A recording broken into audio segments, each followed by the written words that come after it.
Looking for that perfect game for your gaming console? Video Game Corner is the largest independently owned video gaming store in North Mississippi, located at 1519 Highway 72 in Corinth. We are an authorized limited-run retail store and have a massive collection of retro games and game systems, and also plush toys and collectibles. We also pay top dollar for your used video games. Check them out Monday through Saturday from 10 a.m. to 8 p.m.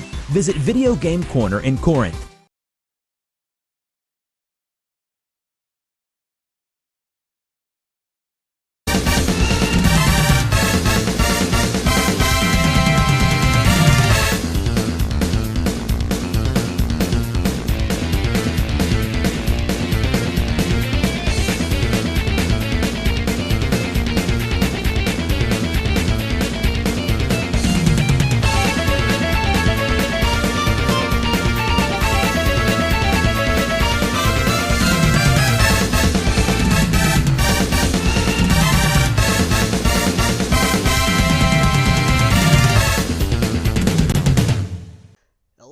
Gentlemen, welcome back to the second episode of Order of the Podcast. And first off, before we begin, I just want to say thank you so much for all the love you showed at the last one. We've seen your comments. We're actually pretty happy, which I will be taking a look at some of your comments at the beginning of this one. But before I begin, let me just go ahead and introduce, of course, the co-host. We all know, of course, our friend Anderfall. Hello, everybody. How's everyone doing this lovely September day? We, of course, have our actual Weresloth, Crimson Weresloth. Hello. Probably never going to get a backstory on that. Just have that during the Q&A and I'll explain it all. Okay, so if anyone wants to figure out his backstory, sound off in the comments section. And, of course, we have our another co-host and fellow author, Mercury, or Shadow Trooper. Hello, everyone. Yes. No ghoul today. And as you see in the image, and of course just lounging there, just looks like he's not giving a fuck, freaking Count Dracula, aka Critical, with a 1, Darling. Not that kind of darling, Hello. but is a darling all the same? Hello, all you 001 and more Adams. I mean, 002. Anyway, Hello, all you maggots. Anyway, welcome to the second episode. Critical, why don't you go ahead and tell them some of what you do, what you're very good for, and what your famous bit is. And yes, I did review it. I will not. I'll probably link it at the end of this podcast. But yeah, go ahead and fill us in about yourself. Anyway, I am a fanfiction writer. I am known as Critical Darling on Wattpad, and the gentleman with the mustache on fanfiction.net. And I mostly cover Ruby, Percy Jackson, and Castlevania fanfictions for the most part, as those are my most popular ones, I would say. And then my favorite bit would probably be the Ruby Faith series, a crossover between Ruby and Castlevania. Yeah, that one has been your most famous on both your fanfiction.net profile and your Wattpad profile. Okay, Oh, yeah. Critical, I was just about to say I thought you said Ruby Fate for a second. No, Ruby Faith. Yep. And from that, TH. and from your Ruby Faith series, you've created, I don't know if you did this intentionally or unintentionally, you created a honest-to-God universal, like, you're starting to create your own, like, I don't want to say self-contained universe, kind of like a MCU of sorts, where it's like a connected universe. A little bit, yeah. It just has little references sprinkled in there to show that, yes, this is connected. How is it connected? I'll get to that soon. Oh, I will. There will be an explanation.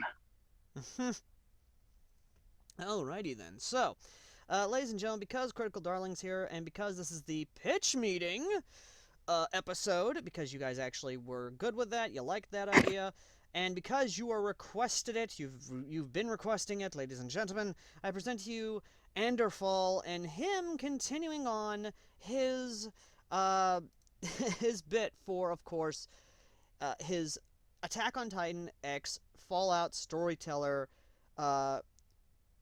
crossover, which, for those of you who missed the first part, let me just go ahead and give you a refresher of what that is.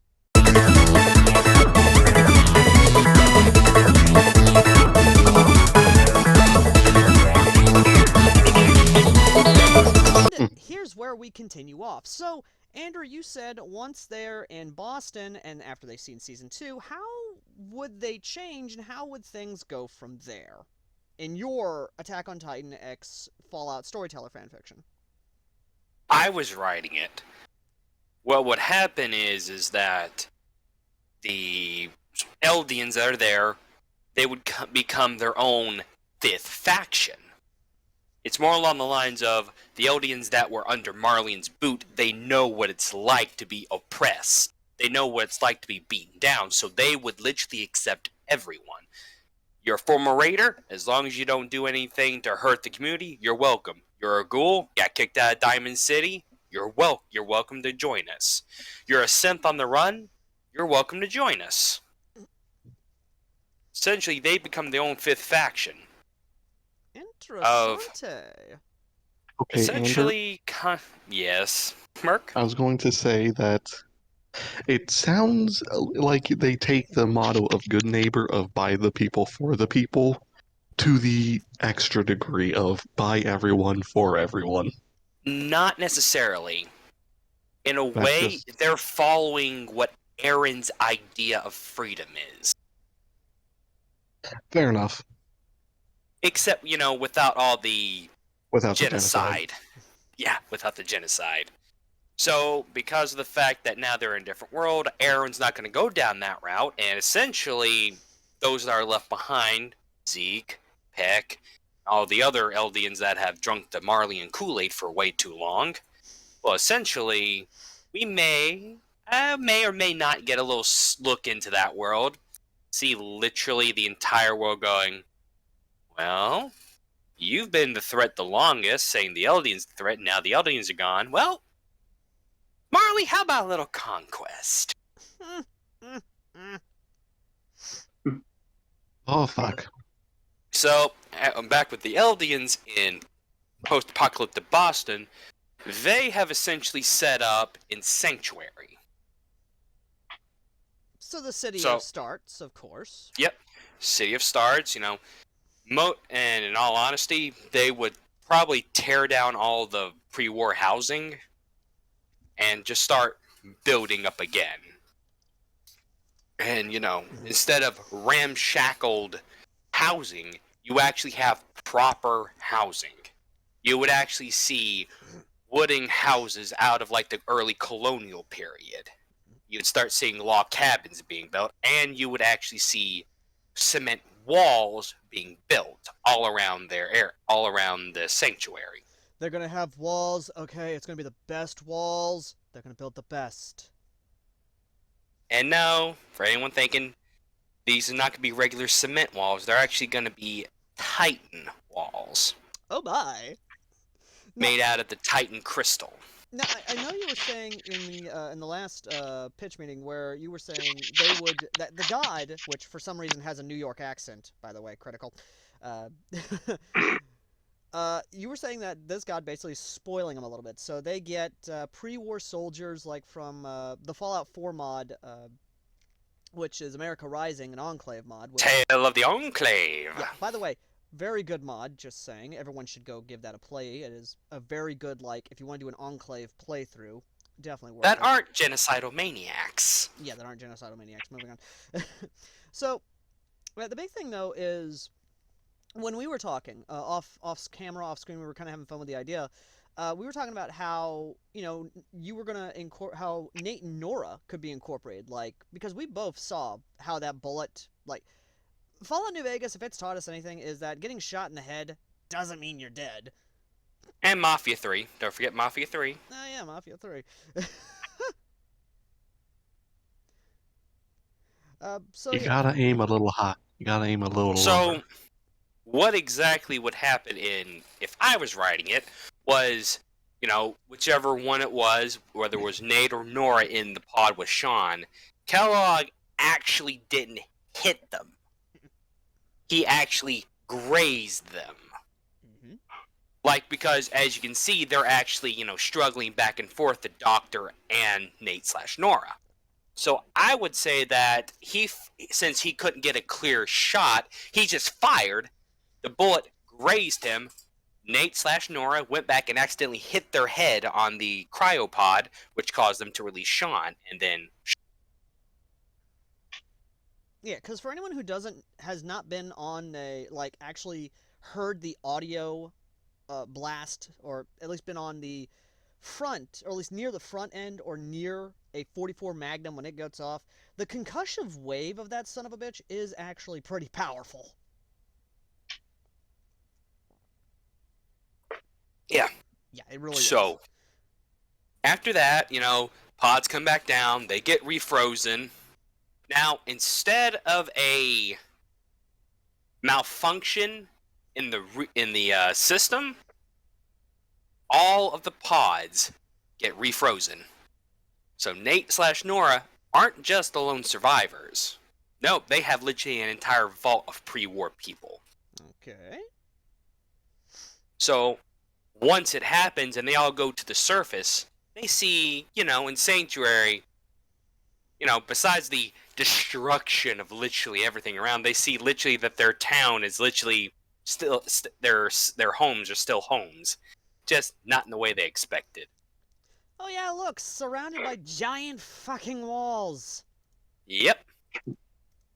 And of course, they're going to cautiously go forward, and they're going to see the Eldians are going to see the vault suits, and they're going to be like, oh, vault dwellers.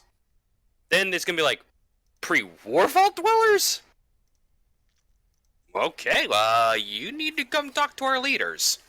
And they get, brought to a council that's made up of the heads of the... That's made up of the three heads of the three different garrisons. You had some MPs that came, but not a lot, so... And then, of course, with the military, obviously, that you said they were going to be working with, they're a proper, military force, basically. Yes, they are. Which, so... I'm just going to say this now, just to point out, I feel sorry for Codsworth, because Hanji, she's just... He's stalking him. I will know your secrets, Metal Man. I will know them. Remember, we also have the Vault Tech rep who comes back in the Sanctuary every once in a while to talk. Oh my god. So Hanji reacting to that guy. Oh dear lord, he would never get a wink of sleep, because she would just be like that weird stalker, she'd be over his bed as he's sleeping, just with a notepad, just being like, I will know your secrets. Her eyes glow red for some reason. I think we're being a little too mean to Hanji, but yeah, in all honesty, considering she acts like that around Titans, she would want to know the secrets of Codsworth and ghouls, so technically... there would be a whole lot of studying on ghouls. Oh dear god, I just had a very scary thought, just a little side tangent. And this is for you, Critical. And this is actually one of the suggestions, mind you, but I'm not going to get into it. I'm just going to point this out. If Dracula from Castlevania somehow ended up in Attack on Titan, Hanji, I don't know if he'd be able to contain her or freaking hypnotize her with his, sex ray eyes or whatever. It's just like... Uh-huh.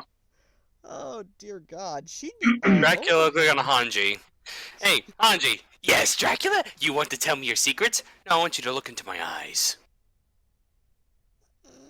You are now under my control. You will quit bugging me. I shall quit for you. Will quit bugging you. Okay, I'm just going to say this. It only lasts for 24 hours as well. I was just going to say this. I imagine that would go very much like the reaction from Hotel Transylvania with the contacts. Oh. Oh my god. I do have one question. Does Ymir and Historia are going to end up together? Well, much like the show, there's gonna be multiple people after our dear goddess. Not just Ymir, Oh, you no. also got Reiner after him. You also got Eren. And then you have Mikasa after Eren as well. There, Aaron's taken. We just need to find someone for Reiner. Oh my god! Or I'm just gonna say this now. I can just imagine, like Aaron, like they're going over because they hear about the combat zone, and it's like, okay, we got some raiders here that we need to help take care of for our friends and good neighbors, so we're just gonna go in there and clean it up. And then they see Kate, and it's like, I'm not gonna play the meme. I'm not gonna do it. But I can just see like Mikasa just like looking at her, looking at Aaron, and then Aaron looking at her, and it's like, no. Yeah. So, It's just like, back off, bitch, he's mine. and like I said, whether I don't know exactly when they would appear. I don't know if they appear 10 years or 15 years before canon. But they would appear, and over the time, they would slowly grow into the 5th faction. Mm-hmm. Originally the 4, but after the Brotherhood arrival, there's 5.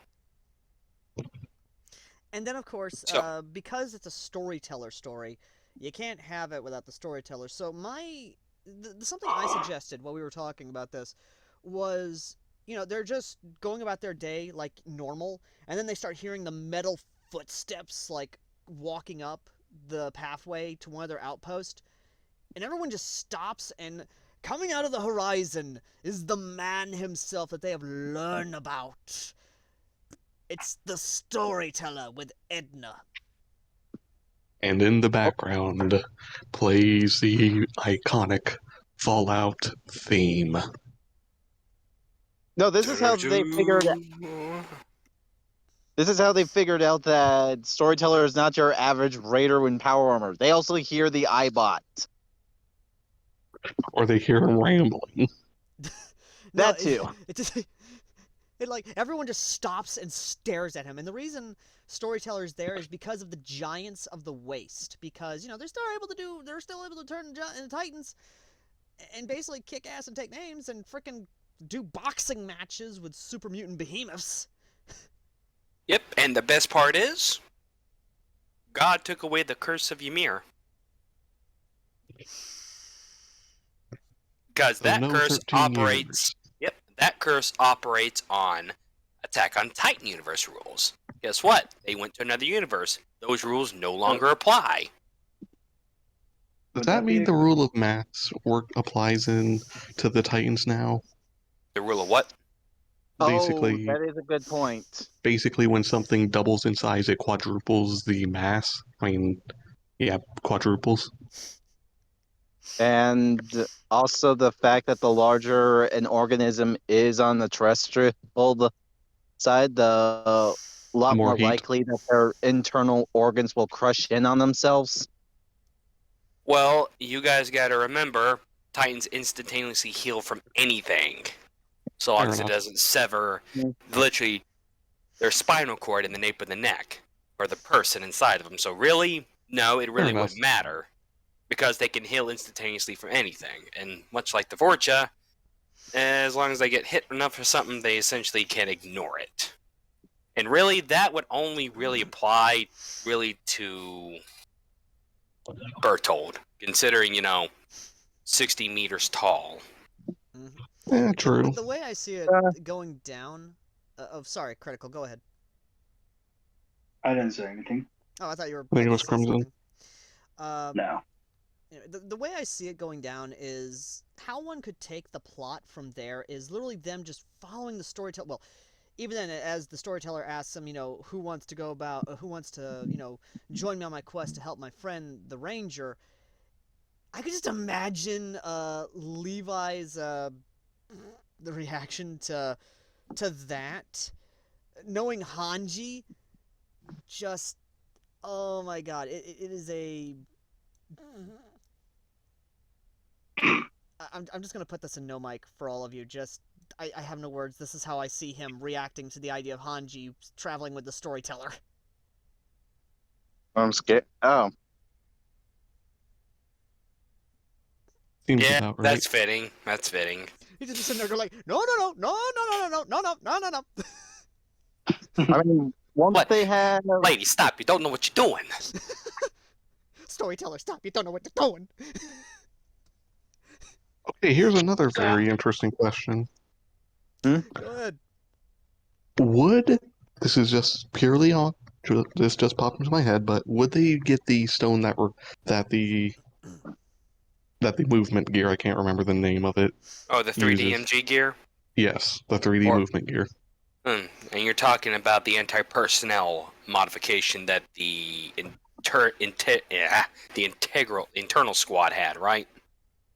I was more or less just referring to the stone that basically acts as the fuel. Oh, yeah. I don't think you were here when I said that, but before they left, they looted everything. Got it. They loaded it up into cart. They loaded as much shit as they could Yes, into carts. they did. Like literally, they took everything that wasn't nailed down. I also have a question. Yes. Did they take the device that nails things down? Yes, they even took that. So my question is the best commander still alive? Irwin? Yeah. Yeah. This is Oh, thank God. This is before, the reconquest of Shiganshina. Oh, This is actually set, I believe it would be right before the 57th expedition. Or was it the expedition with where? Yeah. Where the With the female Beast Titan. Titan. Yeah, Oh. with the female Titan. Yeah, this is Gotcha. basically the way I can see this is more or less like this story would be fun, especially with a team being like volunteers. Obviously, they're not gonna like send people. It's basically just all volunteers, and it could basically be our friends from like the different divisions, especially old Commander Pixis, who is just going out there like, I want to go on one last journey. And you know what else too? What? Sasha would be so happy because literally they can have meat again. Yeah. Granted, it's two-headed cow, but meat's meat. meat is meat. Is it radioactive Cook it meat? correctly, and you don't have to worry about radiation poisoning. Yeah. The- the- Also, Go the ahead. one thing also about Aaron's Titans, Uh-huh. the like Reiner, Annie, Bertold, everyone, Uh-huh. Raiders would steer clear away from Sanctuary. Oh yeah. Not only Raiders, but super mutants as well. I don't know why. Super mutants may be dumb, but even they know they can't take on something like that. I don't know why. So does I'm that just mean imagining- Sasha would be eating a lot of Tatoes? Potatoes. No, I don't just know Tatoes. Why? I'm just okay. So I just Oh. had two like thoughts pop into my head. Number Hmm. one of the Raiders thinking they're able to take down these giants with a mini nuke, just fires it. One of the Titans just looks at it, grabs like a tree or something, and just frickin' bats it back at him. Cue the. Well, that just ain't fair at all. Boom! And then, of course, we have the scene with the castle where that giant crab, the Mirelurk Queen, pops up out of nowhere, and it's just like, kid, if you're gonna turn into a giant, I mean, that'll be a really good time. I need some space! He's just running in the other direction. And next thing you know, it gets punted. That or Aaron just takes a big old chomp out of it and goes, spicy. No, it's like, no, he's just like, yeet! So who That or- bites Swan's head off? That or he makes it literally a pet and goes, I'm gonna call you Spicy. Yep, you're spicy. You're not keeping that. Yes, I am. I'm a giant. You're not keeping it. Yes, I am. I'm a giant. You're not my dad. And I am literally in a tank. Okay, so am your here's a dad. very Get out of simple the tank. question. Nope, I'm not getting out of the tank. You're not my dad. I am literally in a tank. let Merc and Critical talk. I have a very simple question. Yes, Merc. How many times will the Joestar family secret technique of running away Be used? Lloyd? It will be used liberally. Of course, most of the time it's going to be used by raiders and Raiders. whatnot. Like, Raiders. literally, they'll have a raider going, The two "It is ladies. time to employ the secret family technique of my family." Really? And what's that? Can it kill that? No! It's called running away! I'm just imagining it actually being the Desert Punk one, where it's like, remember, kids, every smart man knows when it's time to run away like a little bitch. It's time to activate the run like a little bitch no jutsu. Anyway, Anyway, but no. What was your question? Critical, what were you about to say? I didn't say anything. I- I'm just listening. I thought you Listening were to the laughing. chaos. Maybe Alright. a little bit. It's funny. It is. Anyway, so moving on, gentlemen. Ander, obviously, like, if you guys want Ander to make his own pitch video on this, like, from start to finish, let us know in the comment section down below. I will get on. Just turn on OBS and let him just ramble. But moving on to, of course, the main meat of this video, the list of Google suggestions for fan fictions. One of them, of course, was removed because Critical requested it. I did that for you, don't worry. Yeah. And before you go on out, I will say this. Having heard some of them, you're probably going to have some real head scratches here, ladies and gentlemen. Mm-hmm. So, because of the recent development, and many of you actually DMing me questioning whether or not I'm actually going to be reviewing Harry Potter fanfictions, primarily, no, I'm not. That's just, I have like a list of fanfictions that have been sent in to me to review, and that's like, you gotta give me time, folks. I'm working through these lists as well as ones that I'm being sponsored to review as well through the PayPal, which if you guys want me to review a specific fanfiction early, PayPal down below. Now, the first one, ladies and gentlemen, is Harry Potter, but it's actually, I swear to God, this one makes me laugh every time I see it in Google suggestions. It is Harry Potter of the IRA. The IRA. Of The Irish Republican Army. Jinx. Uh-huh. Dear Ander. And to anyone that does not know what the IRA is, it stands for the Irish Republican Army, which was a militaristic provincial army for the independence of Northern Ireland from Great Britain. They employed many tactics. Yeah, but here's the thing, though, just to kind of get this up. It was not about colonialism. It was not about fucking racism. It was not about anything that people are saying it was nowadays. It was about religious freedom against Protestants and Christians. It was a religious civil war. That's all Catholics. it was. Well, Protestants and Catholics. You get what I'm saying. Anyway, moving on.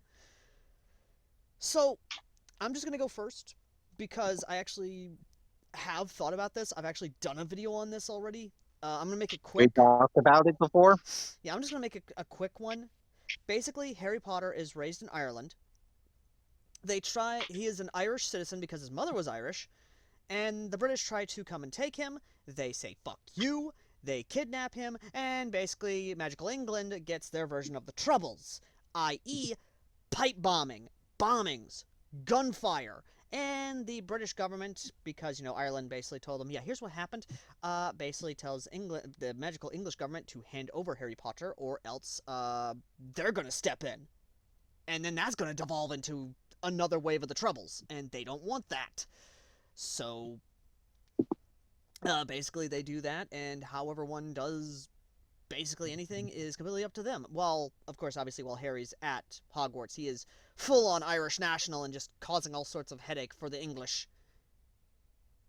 Except for Seamus, who is literally the only Irish person there.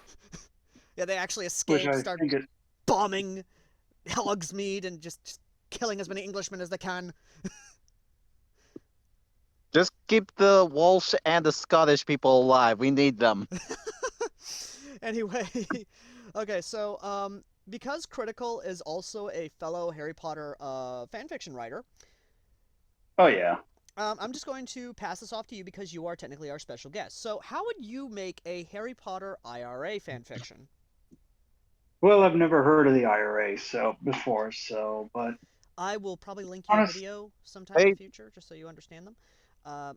yeah. Basically, it's Basically- Go ahead. But Yeah, go ahead. Basic. Sorry, I'll go ahead. But just from what I've heard, how would I do it? Essentially, it'd probably just be the Irish people just doing a bunch of pranks and stuff, just giving the Minister of Magic just a bunch of headaches. So no automatic And just bombings and gunfire. No, They might it'll send be him a. after several warnings. It'll be after several warnings. There might be a case of a magically spicy enchantment on the drinking fountains that makes everyone thinks it's super spicy. I mean, Like also, ghost pepper spicy. Not to mention, if the Irish are going this great lengths to get Harry back, then surely Harry would also be a sassy little shit. So He is. Well, he's Irish. he'd probably just cause a bunch of trouble anyway, Mm-hmm. especially for Dumbledore. Oh, sorry, Dumbledore. Don't worry, we Dumbo bash all the time. Because he And I deserves don't it. even watch. And I don't even care much about Harry Potter, and I know the jokes. Well, since Merc... Here's a good question: Go ahead. was Dumbledore the one to kidnap him? Well, course. obviously, because in his mind, he's liberating a British citizen from those horrid Irish barbarians who kidnapped their savior. Al, Go ahead. no, it wouldn't be that. It's, again, for anyone who does not like the fact we bash Dumbledore, he kind of deserves it for leaving Harry in an abusive situation. It's more along the lines of he doesn't want Harry to be happy. He wants him to be beat down, easily controlled. He doesn't want Harry to have any semblance of happiness that he does not approve of.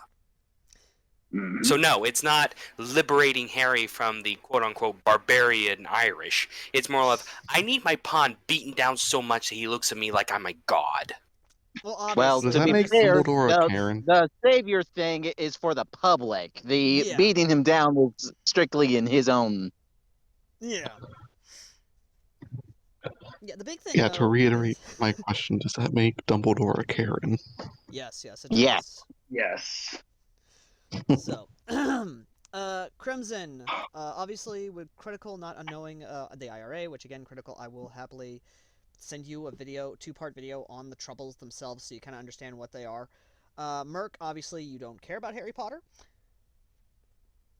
Not really. Can I throw my 2 cents? I was just getting to you, Crimson. Crimson, how would you do a Harry Potter IRA story? All right. So the first thing I gonna first establish is that the IRA has a very good relationship with the Fays. Mm-hmm. They're literally the last remaining British Isle country that still has a relationship with the Fays. So when Harry is taken, it's not only the wizarding community that's coming after Dumblefuck, it's also the Fays. And if you know Fays, you do not want to get on their bad side. They are called the Fey folk for a reason. Mm-hmm. Mhm. Or the Fair folk. Mm-hmm. Yep. So while the Irish are harassing the ministry, the Fays are coming into the dark woods. They're slowly enchanting some poor victims for pranks, shenanigans, and of course, making Dumbledore's life a living fucking hell. And then one of them decides, hey, I'm just gonna go, it's like, ho ho ho, someone put a bomb in me potato. More of along the line of, Professor Dumbledore, here's a package for you. Opens it. Oh, thank you. See? It's a pipe And bomb! then- Yes! Who's Ted Kaczynski fellow? With love. I'm just saying, Ted Kaczynski never used his actual name. He used anagrams that had wood. Oh my god. But okay, anyways, Yeah, we The know Fays no are Crimsons. basically helping. Okay, so we know Crimsons. Ander, Yes. our favorite, someone who basically makes people wonder whether or not he needs fucking therapy because Critical Mercury, I don't know if you've actually read Operation Medea, the second episode reaction, let me tell you now, Anderfall, I'm still getting messages for him, and whether or not I or him need fucking help. We I all am, do. I am still working through it. Fair enough. Anyway, so Ander, present us your pitch for an Harry Potter IRA story. Alright, normally I would shy away from that considering that the IRA also did a lot of horrible things in Northern Ireland, killed a lot of innocent. This is the magical IRA. Said did a lot of horrible things, but Yeah. if I did do it, the thing is, they wouldn't do their normal Emma. tactics. They wouldn't do their normal tactics because one, everyone is outraged for them. So they don't have to lift a finger. All they have to do is show poor Harry's adopted parents grieving for the loss of their son for being kidnapped by some malcontent from England. And it's almost like all of a sudden a lot of people are just like, damn, Dumbledore, that's not good. That's not the leader of light material right there. People are coming out of the woodwork to complain about it. In the wise words of Abraham Lincoln from The Whitest Kids You Know, oh! Now you fucked up. In fact, I would actually go a step further and also make it a crossover with Scorpion. Actually, fun fact, there is actually a Scorpion Harry Potter crossover fanfiction. They don't do a lot with it, though. That's the sad thing. They Yeah, don't. unfortunately, that is but I understand why. But like I said, I'd take it a step further and also make it a crossover with Scorpion. So not only does Dumbledore having to watch out for the Irish, he's also having to watch out for the American homeland. Because his adopted brother, who is also magical, yes, I would make Walter O'Brien magical. He also has to deal with the fact that he also has to deal with, Walter, who does still have guardianship over his younger brother, is making Dumbledore's life a living hell.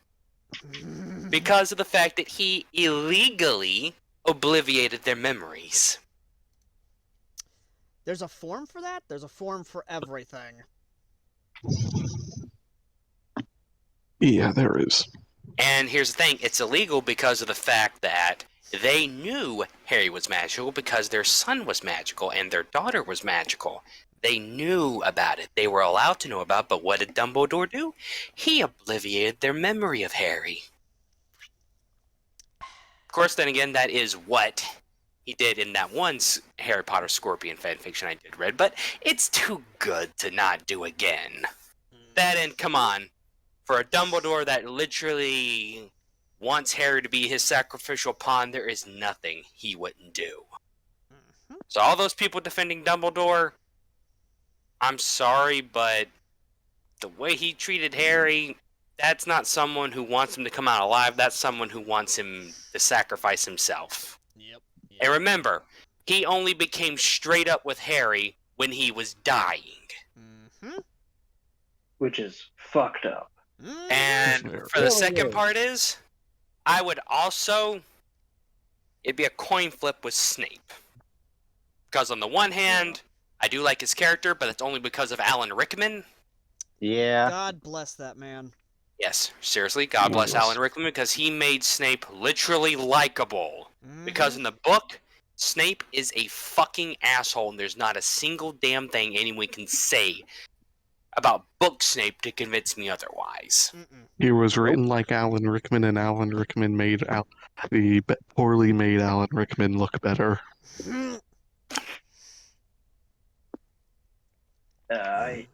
I never liked Snape because, well, he just bullies He's bunch of kids.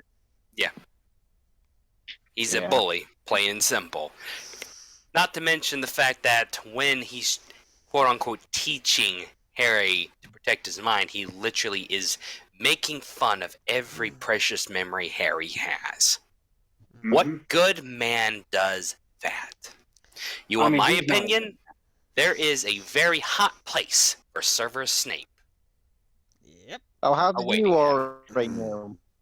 All right, so moving on to comments now from, of course, the last podcast. This one's from Johnny Page, and he was commenting on the George Romero Night of the Living, the George Romero zombie series. Yeah, Here we go. that's a very question, Johnny. Okay, so he comments saying, for George Romero's zombies, I would say the first fandom that comes to mind to react to it would be Helsing.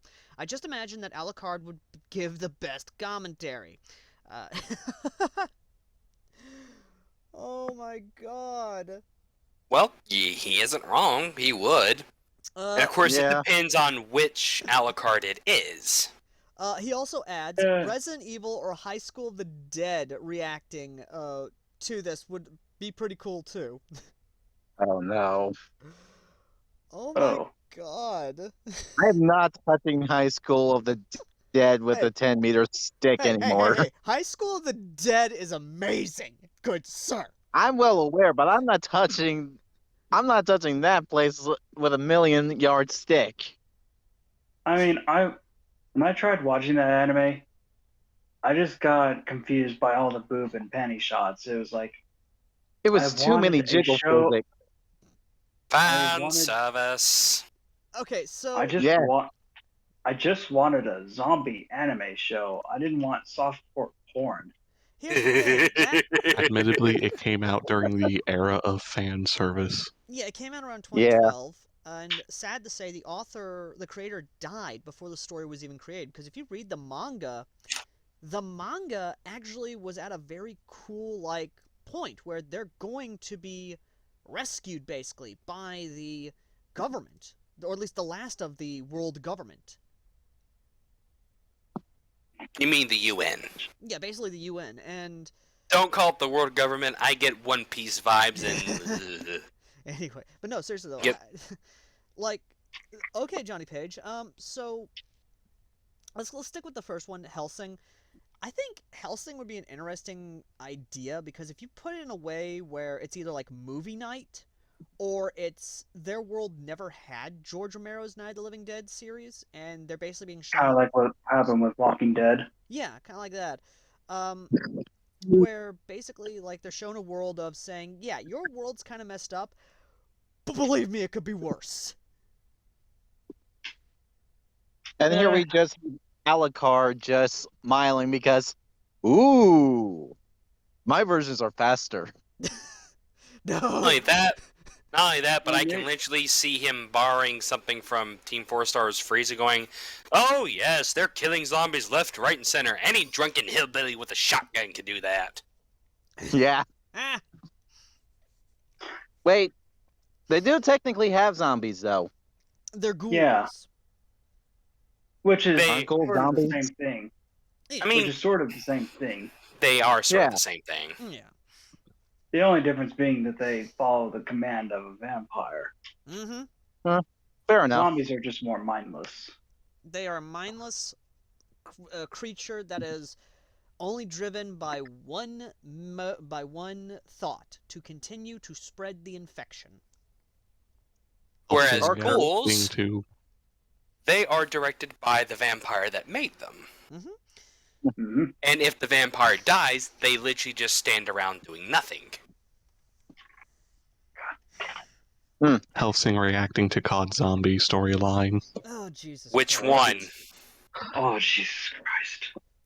Merc, you had Let's to bring just- that up. You had to. bring Guys, that up. That would be Guys, that here's would be the a one. mess. You have the original one, you have the Altus, and then you have Exo Zombies. Okay, let me phrase it like this. Let's focus on the one that's actually decent and follows Richtofen.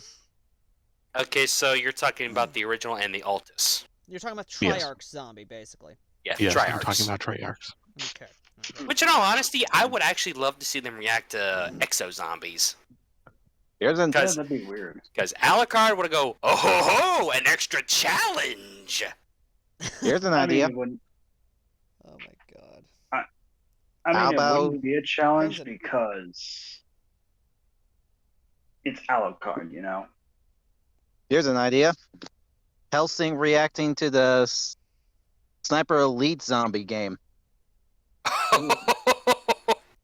Oh God, I can imagine Alucard like, wait.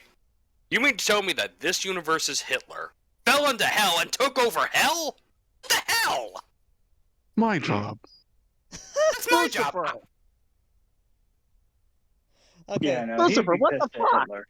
Okay, Alucard, for one thing, for one, different universe, different rules, that hell was empty, okay? That's not my purview, okay? You want to talk to someone, talk to that universe's god. He allowed it. Okay, let's move on to a different topic. Yes, please. Okay, Yeah. so moving on to another Harry Potter Google suggestion, by the way, another Google suggestion. And, oh boy, this one, Critical, we were actually talking about, which we were kind of passing this idea back and forth. Harry Potter raised by Castlevania Dracula. Oh, yeah, we talked about that a bit. Okay, That so- actually would be very interesting. So me and Critical were talking Aw. about this, and the idea I kind of presented, and Critical can piggyback off this if you want. My idea, the way this could, in my mind, is that Dracula is still around. The Lisa didn't die because he turned her, and more or less the kerfluffin of what happened to Castlevania didn't happen. And basically, they just kind of lived their lives, kind of normal until the magical community kind of came around, and then the ICW came into play, and Alucard is literally like Critical is right now. Just he goes to the ICW, but he is just bored out of his gourd. Rather be Yeah, anywhere. like how you, like when you look at Dawn of Sorrow and Aria of Sorrow Castlevania, like Alucard's like disguised as a human. He like works for the government and all that. So Dracula, it'd but a just be, bureaucrat. yeah, it'd just be that way, but for the magical government. Yeah, Dracula's and- he's just the supposed like ruler of Transylvania, of the magical Transylvania community. He's just sitting there in the back, just bored out of his skull, just like, I will fucking do anything to get out of this. All of a sudden, he hears a voice. Be careful what you wish for. Plop. Baby appears out of nowhere. No, it's more along the lines of basically he finds out about basically Magical Britain is trying to tell everyone, oh yeah, no, this Dark Lord we have happening right now, yeah, no, everything's fine, everything's good, nothing to see here, everything's, nothing to worry about. And then Lisa, who's just right beside him, looks at her husband and go like, should we? He just raises his finger, goes like, give it a moment. And- Everything is back. Everything's on fire. London Bridge is falling down. London Bridge is falling down. My fair lady, whatever shall we do? Well, gee, if only you would have asked for our help, we would have had this solved in just 2 minutes flat. Oh, well, you don't need our help, so we will just pack up and leave. Oh, no, Wait, no. We have decided we require your services, Lord Dracula. it's See- amazing how many people you could save if you just asked us in the first place. And so Dracula and his generals come in, basically do the job that needed to be done in the first damn place, and Look, shit up. oh my goodness, basically he comes in and just does the job that needs to be done. He has some soldiers in black armor, red berets, sunglasses, firearms, magic, what have you, and just starts going to town. And as soon as the whole thing is done, and the announcement of Dracula is, not Dracula, my bad, the announcement of Voldemort is dead because of the boy who lived, Dracula, remembering his family line, like, wait a minute, where have I heard Harry Potter before? Just like that whole thing of Jimmy Neutron, like, goes into his brain, starts connecting lines and stuff, goes to his family tree, that whole, just, Oh my god. Holy shit, he's my great-great-great-great-great-grandson. holy shit, he's my mini great-grandson. Wait, from who again? Oh, Lillian. Wait. Oh. Huh. Looks like the two lines actually converged with them two. Sir, apparently the last remaining relative that this Mr. Potter has is from his mother's side, but she seems to not want anything to do with the family. So, congratulations. Actually, the way I see it happening is Dumbledore like thinking he's gotten one over on the Vampire King, the no life king, the big dick vampire daddy himself. Yeah, he thinks that. Next thing you know, he basically appears before Platoon going, "Hello, my great great great great great great great great granddaughter." What do you mean? Pulls out literally an entire family tree going, "Here I am. Here's my son And who you- went off, and here you are." Yeah, congratulations. You're related to the Vampire King. Anyway, so the Look way... to my eyes. Alright, calm down, Ander. So the way, I thought it was from James' side of the family. Anyway, so the way I see this happening is basically, after Dumbledore and his posse leaves, Alucard and Dracula, Alucard, and Lisa shows up, picks up Harry. Lisa is just in mama mode now. She has a new baby in her arm. She happy.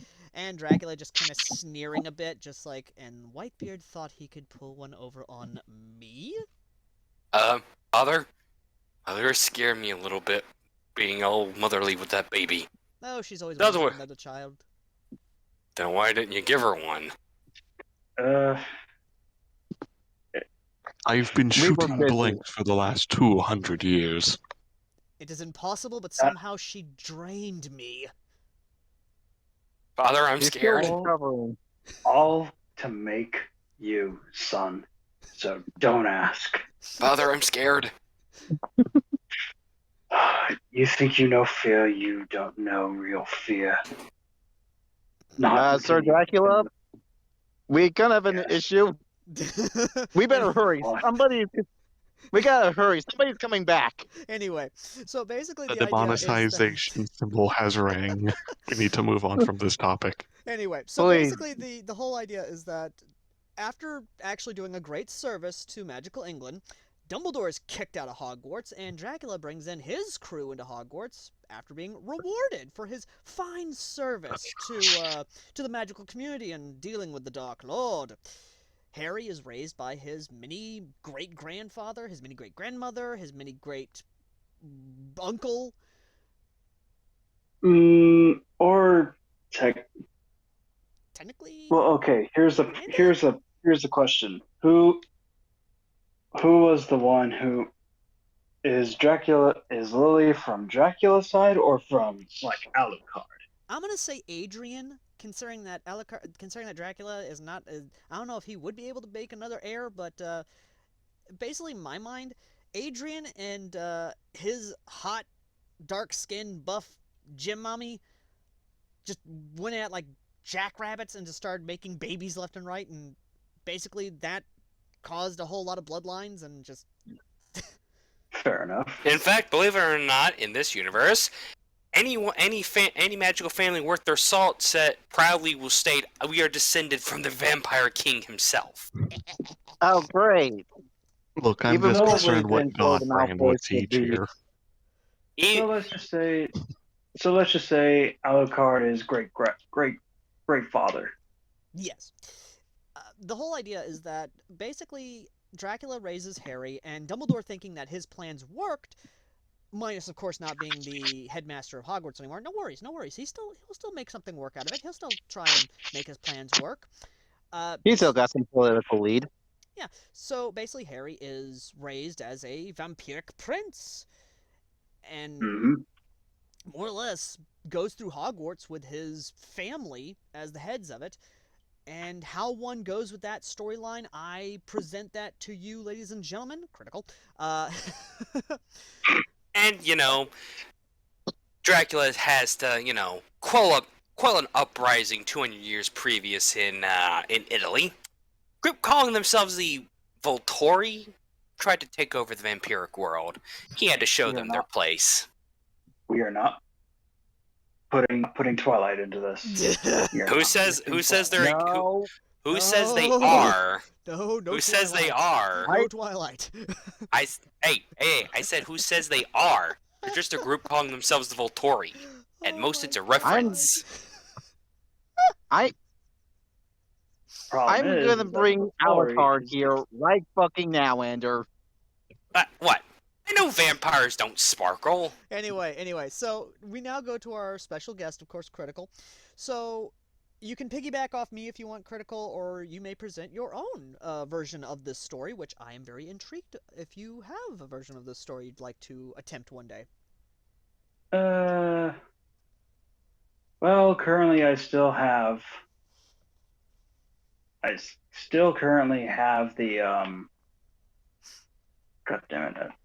Sorry, I'm getting distracted. But It's fine. I still have a bloody fate to work on. Link in the which pinned comment. To which Harry is officially Dracula reincarnated. Just Oh. a little youngin. Not giving a shit. Yeah. And I don't mean I'm not giving a shit about the story. The story's great. I'm talking about the way he Yeah. presented this is like he just does not care. He's over here just smoking a cigarette like he's some kind of Frenchman, like from Robin Williams stand up. It's just like, oh, you don't like I smoke, I don't care. Did I care nowhere? Yeah, pretty much. But aside from that, I don't have any other ideas. But since we are talking about Dracula as headmaster, that will be a chapter in my Castlevania multiversal story. Ooh, so we could see a test chapter of a possible idea. Exactly. All right, ladies and Got it. gentlemen, you heard that. That's also pinned in. That's also in the pinned comment down below. All his stories are, or at least the ones we talk about on this one. You can basically go to his profile and find whatever one you want to fucking talk about. I don't give a shit. Anyway, so yeah, moving on to, of course, Crimson. Harry Potter raised by sexy DILF Dracula. Go. I think. Oh I think it's short boy, are we chapter. talking about the changes I would make with what you came with, or just the add-ons I would add? You can piggyback off my idea, or you can do your own. I mean, again, it's like a Oh. How would you do it? yeah, Or then again, I already know how you would do it. probably blood How destruction, would I do it? depression, and Cthulhu. Oh, here come and on, there. I'm not that bad. Crimson, Motherfucker. Never. Crimson, I have to remind you of the fact that in your original storyteller Star Wars, you were going to kill off the entire Mandalorian people. No, I didn't say I would kill them off. I said I would make them stronger. Survival By of the fittest. killing them! Good God, gentlemen, can we please, Crimson? Okay. So first off, this isn't going to be a bloodbath. Believe it Yet. or not. It's not. Calm down. At worst, it's only going to be a bloodbath for one scene. Anyway. That's why I said yet. Only one scene. Anyways, Harry is, well, a Slytherin in this storyline. Okay, Not the big- house he was supposed to go into. That's fine. Yes, because he has gained his father's ambition. Well, grandfather's ambition, I should say. Anyways, so Harry spends time with the Slytherins, but he doesn't have the same pure blood but hypocrisy view. He doesn't find pure blood superiority as the greater, because over time it will just lead to corruption in the gene pool. Why can't we just simply allow the Muggles to stay with us and improve our genetic quality?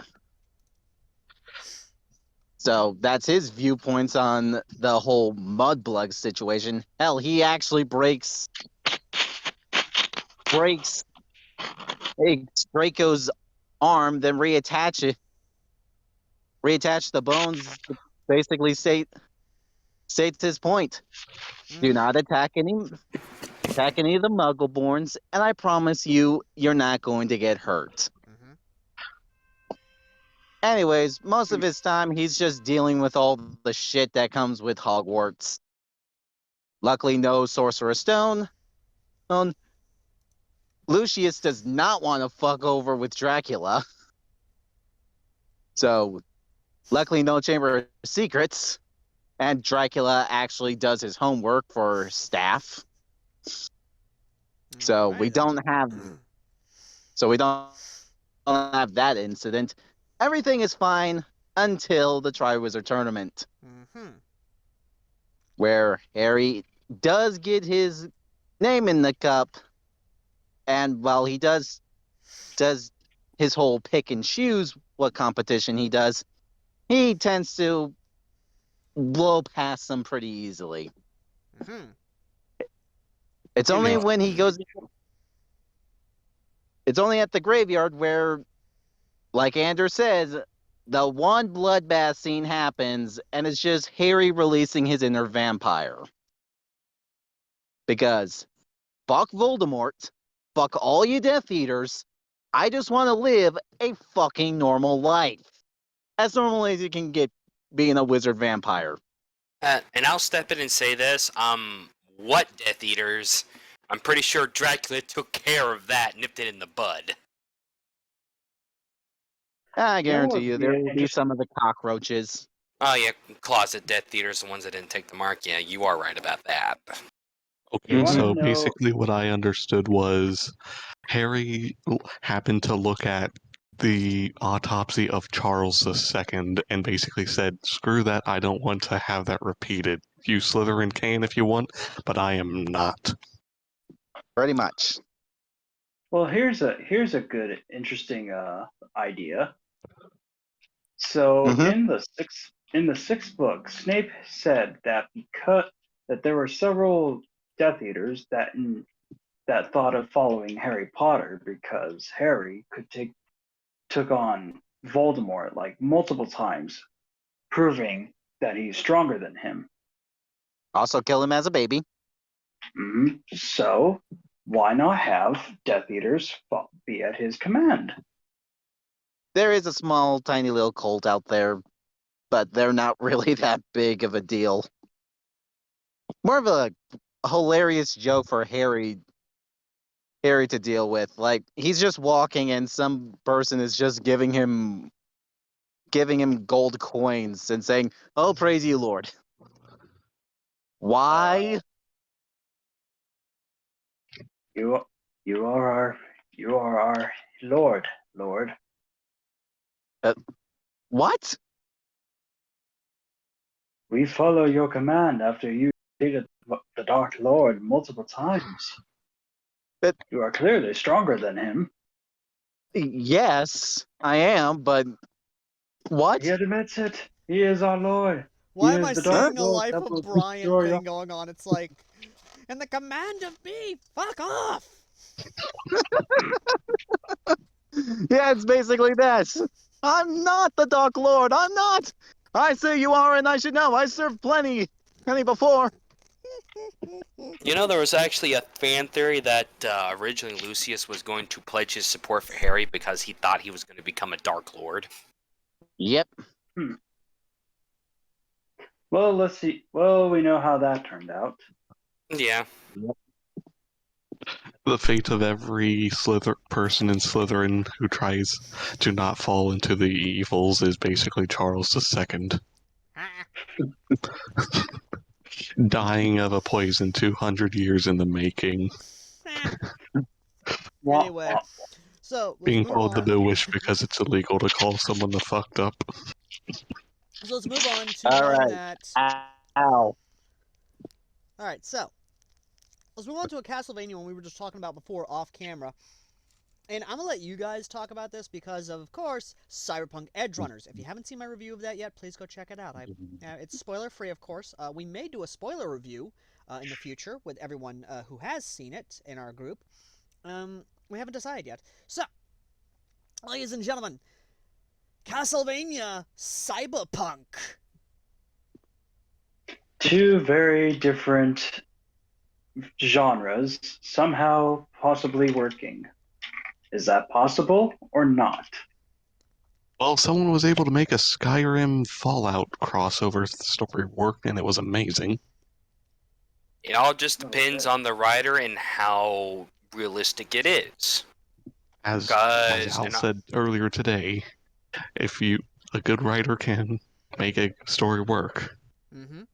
So. because there's multiple ways this could happen. Mm-hmm. One, Dracula could be falling asleep in his castle. Next thing you know, after sleeping for a period of 5,000 years, his castle slowly fades from that land, and Castlevania appears in the world of Cyberpunk. Now, whether it's before the game is set and before even the board game is set is up to the writer. Personally, I think that would be a lot better of an idea for him to end up in the world before. That way he can establish himself. And you have 3 ways to do this based on the 3 paths.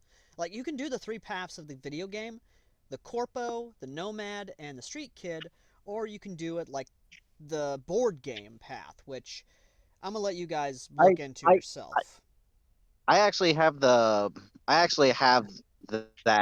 I can bring up the classes for that one. No, I'm talking about the paths. Yeah, the paths are the classes in the board game. Alright, well, you can do that, but before that, let's talk about the video game. Because, again, brought those 3 paths. So, Critical, because you and I have both played and, of course, watched Cyberpunk. I've played Cyberpunk as well. Okay, so Andrew as well. I'm going to let you two discuss this. And, honestly, I'm going to stay out of this one because a lot of people last time didn't like me putting out so many ideas, so I will stay out of this one. I'll also stay out of enough. this because I haven't gotten enough information on either, really. I like them, I Alright. just haven't really gotten into them.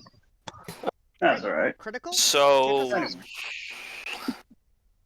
So anyway, Dracula in Cyberpunk. You know, he's seeing all this new technology stuff. It's blowing his fucking mind. And he's just very curious about how it all works. But he quickly realizes, like, wow, everyone here is fucking rude. So, what does he do? Gather information, learn about the city, learn about its history, learn everything that has happened. and how does he do that? Simple. Well, He drains some poor Arashaka slub for all his information. Or her Oh, yeah. information, or their information. because because, you know, and we'll go by Helsing's logic and then say Dracula can- gains the memories of all his victims when he drains their blood. Yep. That's probably the best Helsing rules we can follow. That's actually the reason. That's actually not a bad idea. Yeah. Yeah. Anywho. Alright, so And it does Exactly. actually go. Sorry. no, you're good. But so once he starts learning about the city and stuff, he realizes this world is a mess. So I'd say he'd probably try to establish his own company, or at least just make a name for himself. And because he starts making a name for himself, Attracts the right and wrong kind of attention. He gets the attention of Arasaka and Militech. Militech just wants him because, you know, free agent in Night City, Arasaka wants him so they can run experiments on him. so anyway, and then also, because of the state of this world, it's possibly left vampires sort of hiding or practically extinct, possibly, whichever you want to go with. So he decides call upon whatever vampires there is, and whoever arrives, then boom, they can possibly start repopulating their species. And well, I don't really have any other ideas in terms of a story, so I'm sure it'll come eventually. I got an idea for a backstory. And I have an idea for going forward. Okay. All right, you want to go Start first, with Ender? backstory. Yeah. All right. So essentially, whether he starts a company or starts making a name for himself, he does, like I said, attract the right and wrong kind of attention. He attracts both the attention of Militech and Arasaka. As I said, Militech wants his help, while Arasaka, being led by Saburo, wants him just to perform experiments because he's made a name for himself as a vampire. And in this world, you literally apparently can cosplay as anything you want. So people have Mhm. implants that basically have them, long longevity, all that jazz, as any fantastical creature you want. It isn't until that they actually manage to successfully kidnap him that they realize, oh fuck, he is a vampire. And they figure that out as he literally busts out, slaughtering every single Arasaka tech in his way out. That is when he learns about the Saburo's Soul Killer project. And because he's good friends with death, he decrees that this is an abomination. And that he will burn Arasaka to the ground because of their flagrant disrespect of death. Mm-hmm. And Militech is all too happy to support his little armed uprising because it weakens Arasaka and therefore maybe ends with him blowing up that fucking eyesore carrier in the bay. And hey, he could hire a bunch of mercenaries. Yep. And here's a little funny thing. You could possibly have a one night stand with Meredith Stout. Yeah, true, he could. Or, I don't know, maybe it'll turn into something more than a one night stand, but whatever. Let's face it, Meredith and Dracula, like Meredith banging Dracula, that would be the best sex she would ever have in her life. Yep. Oh, definitely. Just keep the dildo sword away from Drac. We don't want. We do not want to see that. Now, you people That are thinking we're wacko- joking about the Penetrator being in Cyberpunk, but if you never played Cyberpunk 2077, ladies and gentlemen, you have no idea how far CD Projekt Red pushed that M rating. Oh man, they pushed everything. They really have. So, should I bring And up people my like- idea now? And people like to shit on that game just for its bugs and everything. When really, we should be praising it for the boundaries it pushed. I mean, it's at least Oh, yeah. better than Saints Row's launch. Ooh. I didn't. Okay, admittedly, first few games, good. After Saints Row 22, no. So anyway, whose idea was it that wanted to go next? Me. Crimson's. All right, Crimson, All right. you have the helm. All right. So, where Dracula comes in is before the Fourth Corporate War. He is confused about this world. It has fascinating technology, far superior than the last time he was alive. And, well, like any smart, genius individual, he looks for answers. And once he finds out about the corporate wars, the previous three, he is just annoyed by the stupidity of these humans. You have these wonderful technology, and you're wasting not only these technology, but also your manpower for contract deals? Oh, no, no, no, no, no, no, no. I am going to make sure you all learn a fucking lesson. So, he starts off a company in Romania, and slowly takes over Europe. Then the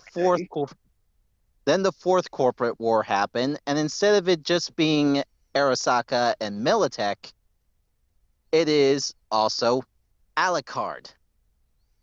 named after his own son. That's his company. That's nice. Alucard, however, isn't going on the offense. It's strictly protecting its European interests. Right.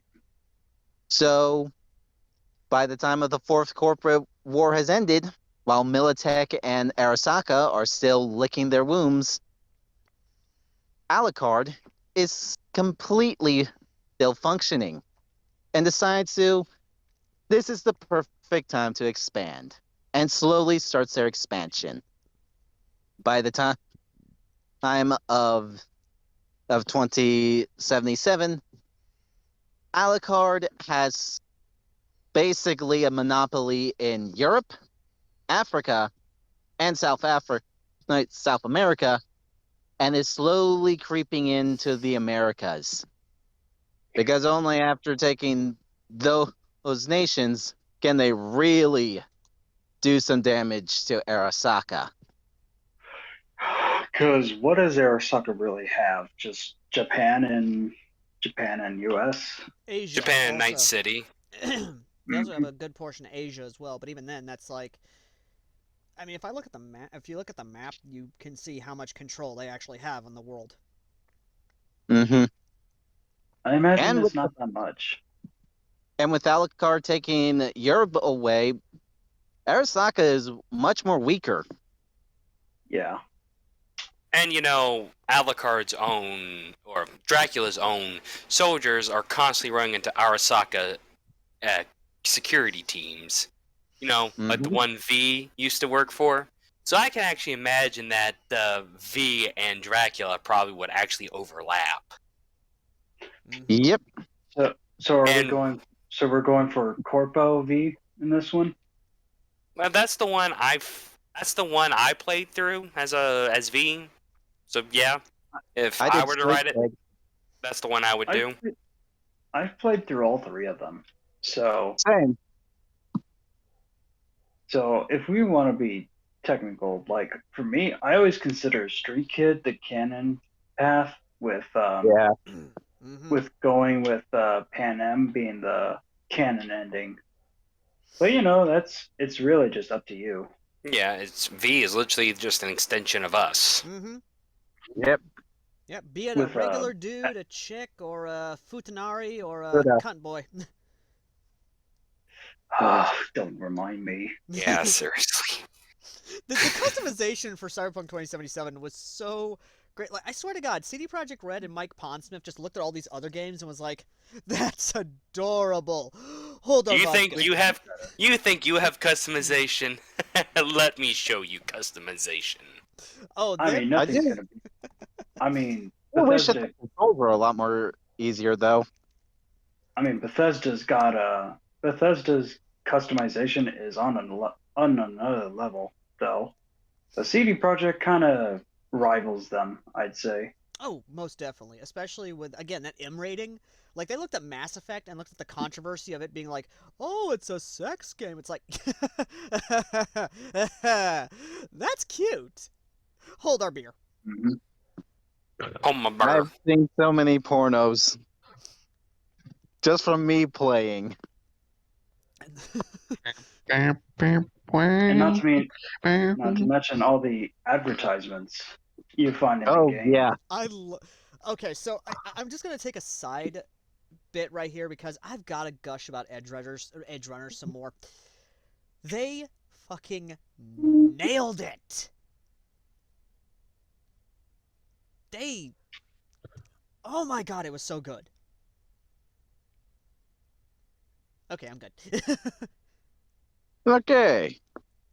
Anyway, so here's Next topic. Sorry.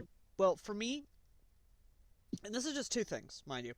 So for if I was to write this, I would do one of two things. I would do different characters, like different paths. For the Corpo path, I would have it set before the events of Cyberpunk 2077, where Dracula and Adrian are basically still around. They're kind of going through life. Dracula has turned Lisa, and they create Tepes Industries as, the turn of the millennium comes, and, you have the Industrial Revolution. Yep. And what Tempest Industries specializes in is mostly medical applications, along with some cutting-edge green technology. Essentially, Umbrella, but without the evilness. Yeah, without, the experimenting in BOWs and trying to make gods on the side. Moving on. Yeah. Now, the way they would do the Corpo Path is basically they get my words to work here, is that as like the turn of the century happens and the first World War happens, they slowly dip into the weapons market. They start making little weapons here. World War II happens. Basically, they are both medical, technological, and weapon engineering. And then once the cyberpunk timeline starts, they build their power, like they build their power base in Europe and just let Militech and Arasaka just duke it out in the first 3 Corpo wars. But when the first... Arasaka and Militech didn't take part in the first 3 corporal wars. It's Blech. just, Done. and I'm just moving on. Anyway, basically once the 4th one starts coming around, that's when they make their move and basically declare all their European branches, all of Europe, along with the European government, kind of just being paid under the table and or controlled. All of Europe is neutral territory. You can't do shit. Yeah, and they basically give a low-key threat that if anyone from Militech or Arasaka sticks their nose in any of Europe's business, well, we'll know who it is, and, well, Basically, you'll they're have a like- package on your front door. Basically, they're like You'll be easy to Sweden. find. You'll be easy to find. Yeah, they're basically like Sweden. They're just armed neutrality, where it's like, Switzerland. Switzerland. I bet Switzerland with their armed. Basically, all of Europe is armed neutrality, where if any of them kind of come in, it's like, get the hell off of my land.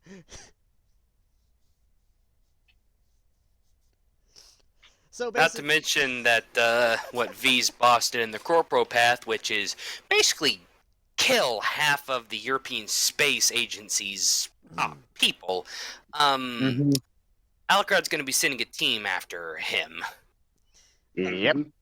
more or less, the whole idea is that while they have all of Europe basically under lock and key, Night City is where the big power play is coming in. So, as the events of Cyberpunk 2077 are happening, this is where the idea kind of splits.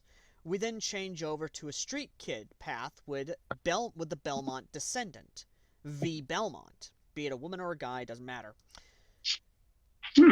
And Belmont, of course, doesn't know the whole Belmont name and how they're connected, how far back the name goes. It's just like, I was raised on the streets, and I'm just trying to do what I can.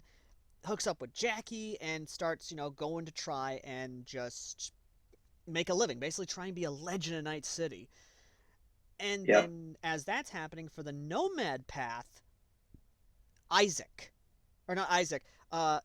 Striga and her wife are the Nomads. They have their own little Nomad clan out here because, after the whole thing with Carmilla and Lenore... They just left.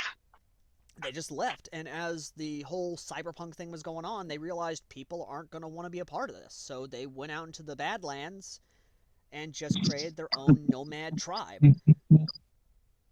Yeah.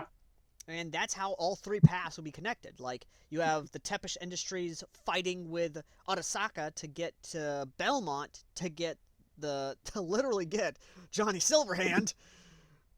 And Belmont... Who just so happens to be Belmont. So, I'm guessing Belmont then's replacing V?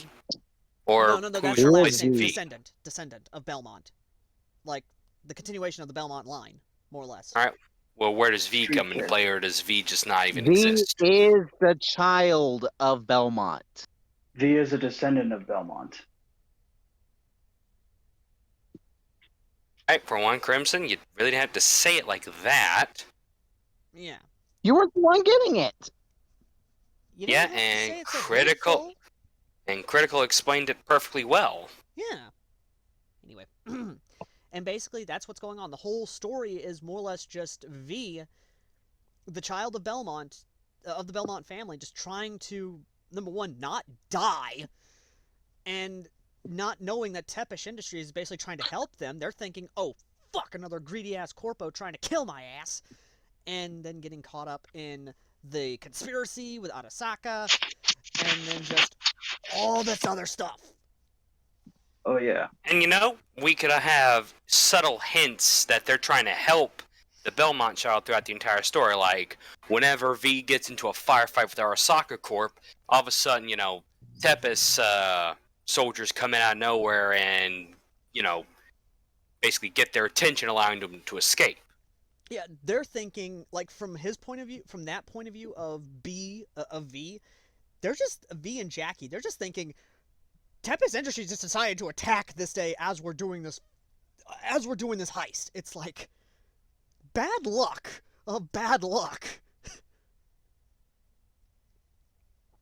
And you know what? I have an idea too. What could happen? Like, out of nowhere, after the heist and all that, V gets an invitation to the Tepis Industries headquarters in Night City. Going armed, of course. Of course, he even says in the invitation, if you feel comfortable being armed, you may be armed. I'm not gonna Just lie. make sure you don't fire the first shot. But just know this. Your weapons won't do anything against us. I don't know why. I'm just imagining Dracula with like a black suit with red glowing lights like LEDs, and I don't know why. That just looks so awesome to me. That does Because it's setting the mood. And it's cyberpunk. Oh, yeah. And then basically, as soon as he gets there, V, still reeling from the loss of Jackie, saying, basically, what do you want? Like that. And he goes, you still don't get it, do you? Every time you've gone against Arasaka, my men have been there. Have you ever wondered why? I can just imagine him smoking a cigarette like the elusive man, just, you don't see his face. Just being mysterious. He's also the only non-augmented human V has ever met. Aside from his son, who was also in the room. So, I'm guessing from your silence, Mr. V, that's a no. It's very simple. You come from a very long and prestigious family. One that has been in direct conflict with me.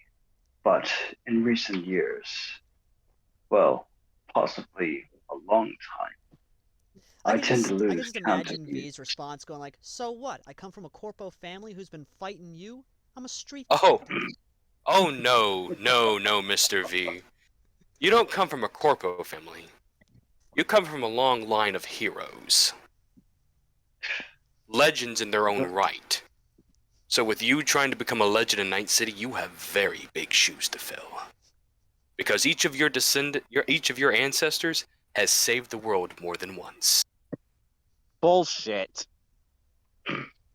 You don't believe me? Take a look at that painting right there. And then that one. And that one. And that one. And that Every one. single painting is a picture of history.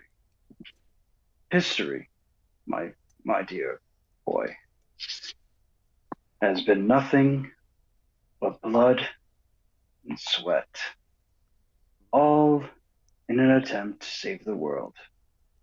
So, what you call bullshit is history that we know perfectly well. I can just imagine V just getting frustrated and go like, cut to the chase. What do you want from me? At that point, Alucard just kind of steps in to try and keep things civil, going like, what my father is trying to offer you is a way to pull out the spirit within your head. You see, we know about Soul Killer. I've promised myself that I would see Arasaka burn for their sacrilege. It is an affront to Death himself. Johnny do Silverhand that. just kind of chuckling, being like, I like this guy already. So, what I am offering you, Mr. V, is a chance to get Mr. Silverhand out of your head without killing you. Oh my god, a perfect Matrix reference like they did in the game. It's like he just holds out his hands and it's just like that ominous glow. It's like, in my right hand, you reject the offer and you go about your day, trying to be the legend of Night City you're trying so hard to be. In my left hand is the key to everything. Your family's legacy, their fortunes, their very name. Which one will All you of it take, can be Mr. yours. V? Do you want to live, or do you want to become a dying legend?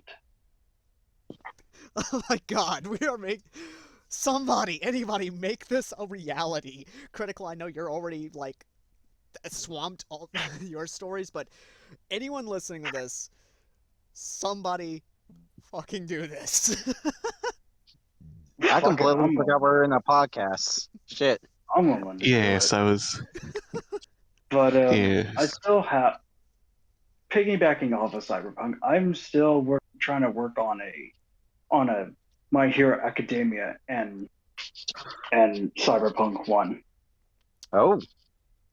Oh my god, I remember So, that. I well- remember reading that, actually. That was honestly kind of sad, I'll be honest. That was kind of a pretty cold opening you did there with your My Hero Academia X Cyberpunk story. Critical? So just for everyone who's not read it, essentially it takes place a little after the events of the game. It's going with the Street Kid V and Panem ending, and Arasaka attacks them. Arasaka attacks the Aldecaldo and takes V and Panem hostage, but kills the rest of the Aldecaldos. No. Ugh. And long story short, Panem and V are also given Soul Killer. Oh. Mm. And 6 months after that event, the Age of Quirks arised. Mm. Oh. Fuck. So Arasaka is destroyed. Militech is destroyed. Everything in Night City is destroyed. All because of the hero. All because of the Age of Heroes. And so 200 years later, in Japan, Midoriya, who has a bit of augmentation because it's still the world of cyberpunk, you know? Mm-hmm. Mm-hmm. But his mother is sick, dying from terminal cancer, Oof. and he's a vigilante trying to make money to pay off the medical stuff. Until he gets an opportunity of a lifetime. Whoever this mysterious stranger is willing to pay him so much money that they could live in luxury and save his mother. And so becoming the Green Ukagi, or as you know, the Green Bunny, vigilante, breaks into Arasaka to steal a chip. Not knowing that another person has also been given the same mission to steal a chip. You mean break into the old Arasaka building because you said that they were destroyed. They were destroyed, but they're attempting to make a comeback. Oh, so like Freddy Fazbear's. Yeah. Yes. Pretty much, yeah. So Midoriya finds the compartment for the chip in a pretty cold area. And who should arrive? Momo Yaoyorozu. Oh. She is the one who is also given the job of stealing a chip. Mm. Why? I don't know. She works for the corporal. I mean, is she just Because doing she- this? Oh, sorry. Go ahead. Because she knows exactly,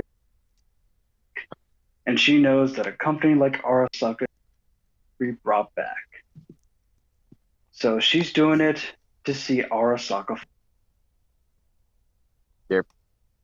You're kind of breaking up there, So- man. No.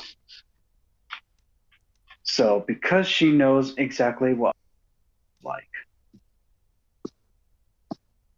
She knows exactly the kind of company it is, and she does not want to see it be brought back. So that's Momo's reason. Midoriya is entirely for money. And It's money for the right reasons, though. Yeah. Exactly. And so it ends with Midoriya making it back to his home. The money is put into his account. And here's a little fact. He actually put the chip in to try and keep it safe. Let me guess, Critical. He grabbed Pan Am's chip, didn't he? Nope. Nope. Oh, so he Nope. grabbed V's. Yep. Uh-huh. Most likely, So- Momo grabbed Pan Am's. Just want to make sure you're still awake. We're going to be doing dinner shortly. Anyway, so that was just the end. That was just 2 chapters that got written. But essentially, the whole story is going to be Midoriya's rise to legend as a vigilante, not a hero. But he's going to help the UA kids occasionally, you know. But he'll also take jobs and get into frequent conflicts with V about morality and all that. Because, you know, V is a pretty spiteful person now that he's been put into Soul Killer. Mm-hmm. Yeah, he's like, great. What happened to me? What happened to Johnny happened to me, so great. Now what's gonna happen? Now what's gonna happen to this kid? Jesus. Mm-hmm. Yeah, he's like Johnny was. He's bitter. He's hateful. He's angry, but at the same time, He he's doesn't take it thankful. out on. Yeah, he doesn't take it out on Izuku, and he also gets to experience what it's like to have a mother love him. Oh yeah. And also, he would also be concerned for Pan Am. Oh yeah. And don't worry, Momo will also learn about and what it was like to be a nomad. I'm just now So, yeah. imagining Yazurozu making a Jeep.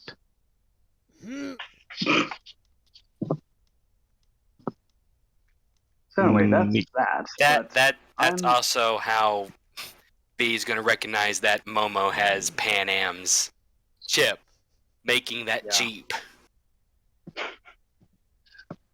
But yeah, that was my idea for Cyberpunk and My Hero Academia. But I think the Castlevania one, I think it has a way more. So I'll probably try and work on that one. It really Yeah. does. So That one has a lot of potential. So moving on to the next one, and ladies and gentlemen, if you're listening to this, please know this was an actual Google suggestion. I do not make these. This is from people who actually search these damn things. Please, So, oh great don't- Google gods, do not demonetize us for this segment. This is And don't shoot the messenger. yes, Don't shoot the messenger. critical. I don't rarely say this to you or anyone of drinking age, but you're probably gonna need a beer for this one. Uh huh. Probably. I'm 22, so it's fine. Dear God, I'm 28. Oh. Jesus Christ. Anyway, so I've got a Mike's Hard Lemonade by me, so I'm ready for this. Along with a Hard Dew, which is the alcoholic Mountain Dew. The one I've got Ooh. cherry, the best of the Oh. alcoholic Mountain Dews, in my opinion. I will be doing a video on those in the future. I'm gonna have to ask where you get those. You can get them at Kroger and Walmart now. Oh, really? Yes. Moving on. So, ladies and gentlemen, by popular Google suggestion, God help me. Oh, correction, God help degenerates. And God bless them. So, Castlevania Gendercide. Or Excuse me for one AKA second. AKA Dracula and Adrian in a world of women. Oh, Oh boy. Death by Snoo. Death by Angel? Snoo. Not Snoo. again. This is not a death by snooze. This is a fuck you. We're out of here. Death This is by a- Snoo. Ander, I will promise you, if we leave this place, I will find you a ancient copper dragon. anyway, so to try and be serious for once, I'll set a 10-minute timer because I feel like that should be long enough for us to discuss this. I'm just gonna make this pitch real quick, and I'm just gonna say we move the hell on after it, unless of course people want to Sure. comment on this. Agreed. Let's Mark. just go ahead and get it said, You got over, the timer done set? with. Yep, it is begun. Give me a countdown. Okay. 3, 2, 1, begin. So the gender virus basically happens, and Adrian and Dracula, being vampires, along with other male vampires in limited numbers, do survive because they're fucking vampires. Fuck you, they don't sparkle. So basically, because they have to make a decision whether or not they remain hidden or not, is completely up to them and the author making this. Whether or not they make a serious story out of this, an actual fuck story out of this, or anything of that nature, is up to basically them. This story, in my opinion, would make a good idea for political, basically infighting between vampires, because then they can basically come out as either sex gods, try to take over the world, or anything of that damn nature, with of course Dracula and Adrian having absolute total control in Transylvania and locking down their borders like we did with COVID. I am done. Thank you very much, good sir. Merc, what was the time on that? You were 50 just about seconds. 50 seconds, yeah. God damn, I'm good. Comment, gentlemen. Well, in all Well, honesty, No comment. This is not for me. This is not for me. Good. Not comment. Good. Moving on to the next one. I didn't get my comment. All right, Ander, comment. All right, in all honesty, it has a good premise for a story, but I don't see how anyone can make a serious story out of this. Unless, of course, they do, like I said, and basically have it be political infighting, gods trying to come into play, and or, Dracula and Adrian basically being smart about it, because it's like, they're still sperm banks, so they just go out there, Yeah. and then go back to the castle. Yeah, exactly, because for one, unlike other stories where something like this has been done, like a Naruto story where the only ones that have chakra are women, Naruto being the only exception for some reason, you really can't do that in this story because literally, with the gender virus, all men are dead. It's essentially that one episode of Justice League where that rogue Amazon tries to kill all men. Oh, God, don't get me started on those damn Amazon stories. They had a good So- idea, a good premise, but dear God, the author decides, hey, we're just not going to take it any seriously. Moving on. Yeah, and like I said, I don't see how a good story can be done. This could just be literally just Dracula fucking any woman he wants, or Adrian fucking any woman he wants. There's literally no plot here whatsoever Outside of what that I can be presented, done good. obviously. Yeah, except for the one you did. Yes, thank you very much. Right, so... Alright, and with that, that's my comment. Let's move on. And we spent 2 minutes, 47 seconds on it. Alright, so... Okay, I'll be back. I'm gonna go have dinner. If you guys are still done, but if still on by then. Oh, that's perfectly fine. Critical. Yes. Take care. I'll be back. You too. Alright, so with Critical sadly gone along with Crimson, we have to move on, of course, to the next one, which this one being actually talking about Operation Medea and answering questions that you guys have had, as well as just kind of addressing comments from Mhm. each fic. So, ladies and gentlemen, we will take this moment to do that. Let me pull up the fanfiction.net version on my side. Ander, if you want to pull up the Wattpad version on your side, we can address comments. Yes, just give me 1 second. I've not had much to talk about this podcast. Well, Mark, we're actually going to be talking about your fic as well. Which one? You gotta be more specific. Your Mass The Effect Arcs. Arcs story. Okay. Because I've actually gotten some ideas brought up to that, as well as some questions brought up for that. So again, we're also going to be Fair kind enough. of addressing those. I'll pull up the comment section and start like, formulating questions. They Direct messaged. yes, because they assumed I was working on it with you, even though I stated in the video I'm not. I have no attachment to this. Ladies and gentlemen, Al has no bearing regarding this. I am not attached to it. I'm not writing. Neither do I. We are Please link my comment into my profile on Wattpad so I can receive direct messages. I'm going to do that. Don't you worry. Put my Discord who to contact for questions. I will do that. Don't you worry. Okay, so ladies and gentlemen, let's go ahead and address the one comment from O. Kensinon on fanfiction.net from Chapter 1 when this premiered. And dear God, people, this is one of the dumb ones I hate because we can just rip into this person.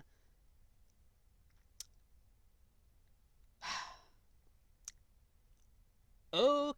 Cansino says, "This may sound lazy, no shit,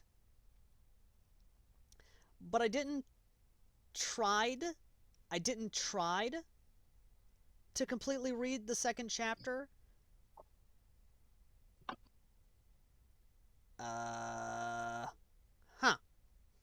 Personally, I believe that if your main characters are not in the first chapter,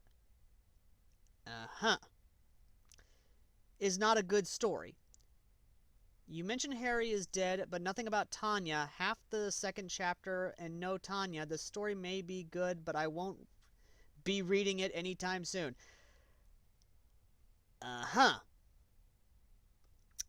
Gentlemen, either one of you want to take that? I'm just going to say this. Just because a person doesn't have the characters in the first chapter doesn't mean it's a bad story. That would imply that stories such as Lord of the Rings is bad. Little tidbit for me, work on your damn grammar and English. I was just assuming this person's first language was not English. So I wasn't going to comment, really.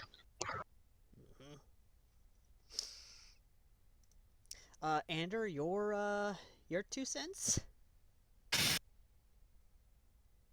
If you don't want to read it, that's your prerogative. We can't force you to read it, but you're missing out. That's all really I can say. You're missing out. And I'm sad that you're missing out, but you decided you didn't want to read it, so oh well. I'm not going to say anything and simply say, kiss my ass. I'm moving on. So from 0GS22, this is from Chapter 3. So I do wonder if they will remove the curse on the Type 95 and 97 that was put there by Being X to corrupt Tanya, and I do wonder if they will help the Empire by removing the clear mind bullshit that Being X forced on the Empire's leaders, as well as many other allies and Empire soldiers. Also, you're setting up a lot of stuff for when Tanya heads back to her old world, though I do wonder if she will have the ability to go back and forth between worlds. I do wonder if the default fandom ship of Tanya and Victoria will be a thing, or if you will go with no shipping at all, but most of all, I am looking forward to Being X, Dumbledore, and the Major all getting their shit kicked in. Good God, man. Punctuations. From Al's Grammar Tidbit Corner.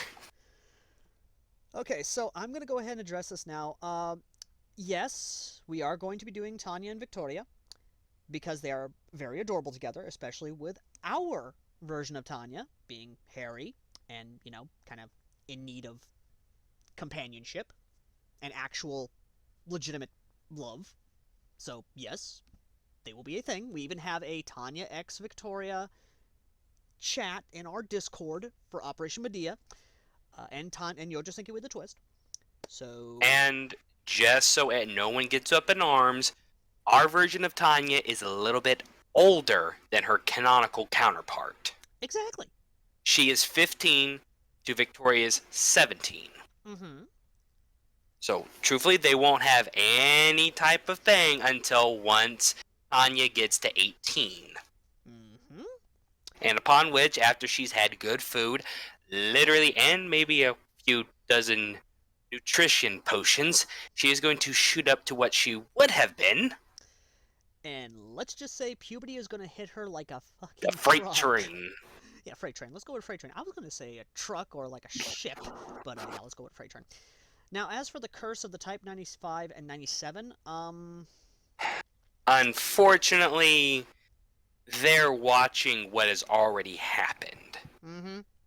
So, unfortunately for that, Being X is everything that happened in the saga still happens. They're only watching what has happened. Mm-hmm. But don't worry, Being X is gonna get his. But we're not spoiling with that. Now,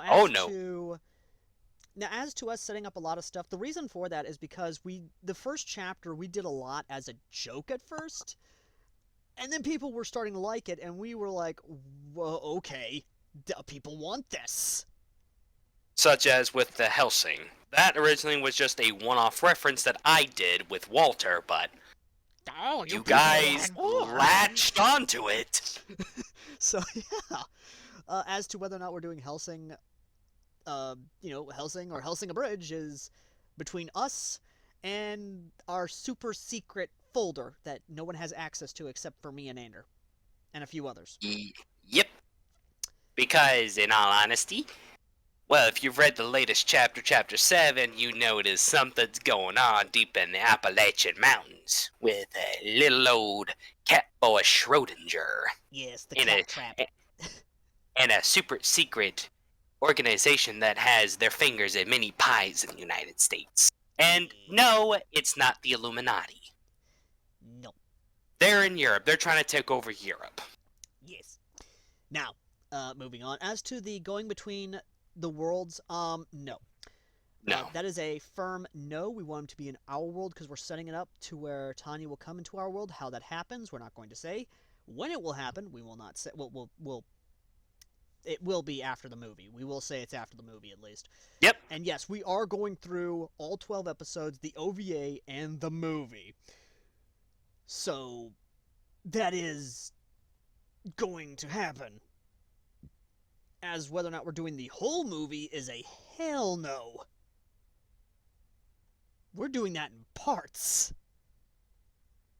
Because trust me, trying to do the whole movie in one single sitting, we'd be here for the better part of a day. And we have a lot of other works we're attached to, so no. I mean, don't get me wrong, there are other authors who are impressive in the fact that they've scripted entire films for reactions. That is a feat, good sirs and madams. And madams. And we hats off to you. Just hats off to you. Now, moving on to Zakan. Z-A-K-A-N. From Chapter 3 also. I must say how astounding I think is your integration. I'm not gonna concentrate on that. On the diverse universes in one, the changes in plot and development in Yojo Senki make sense with the changes of the MC background. The only thing I still don't get is why the portals got triggered everywhere. Was the fire a goblet just some kind of trigger? To what point? And why is the life of Tanya being presented as some kind of movie reel? I can only hope you give answers in future chapters. We did actually, or at least we gave a theory. Yeah. Ander, would you like to present the theory that was presented in the story? It has been so long. Where exactly was that again? It was the latest chapter. It was the it was the latest chapter. Or not the latest chapter. It was the chapter before. Chapter 7. It was chapter 6. Where Remus, the werewolf, presented the theory. Okay, hold on. Bring it up.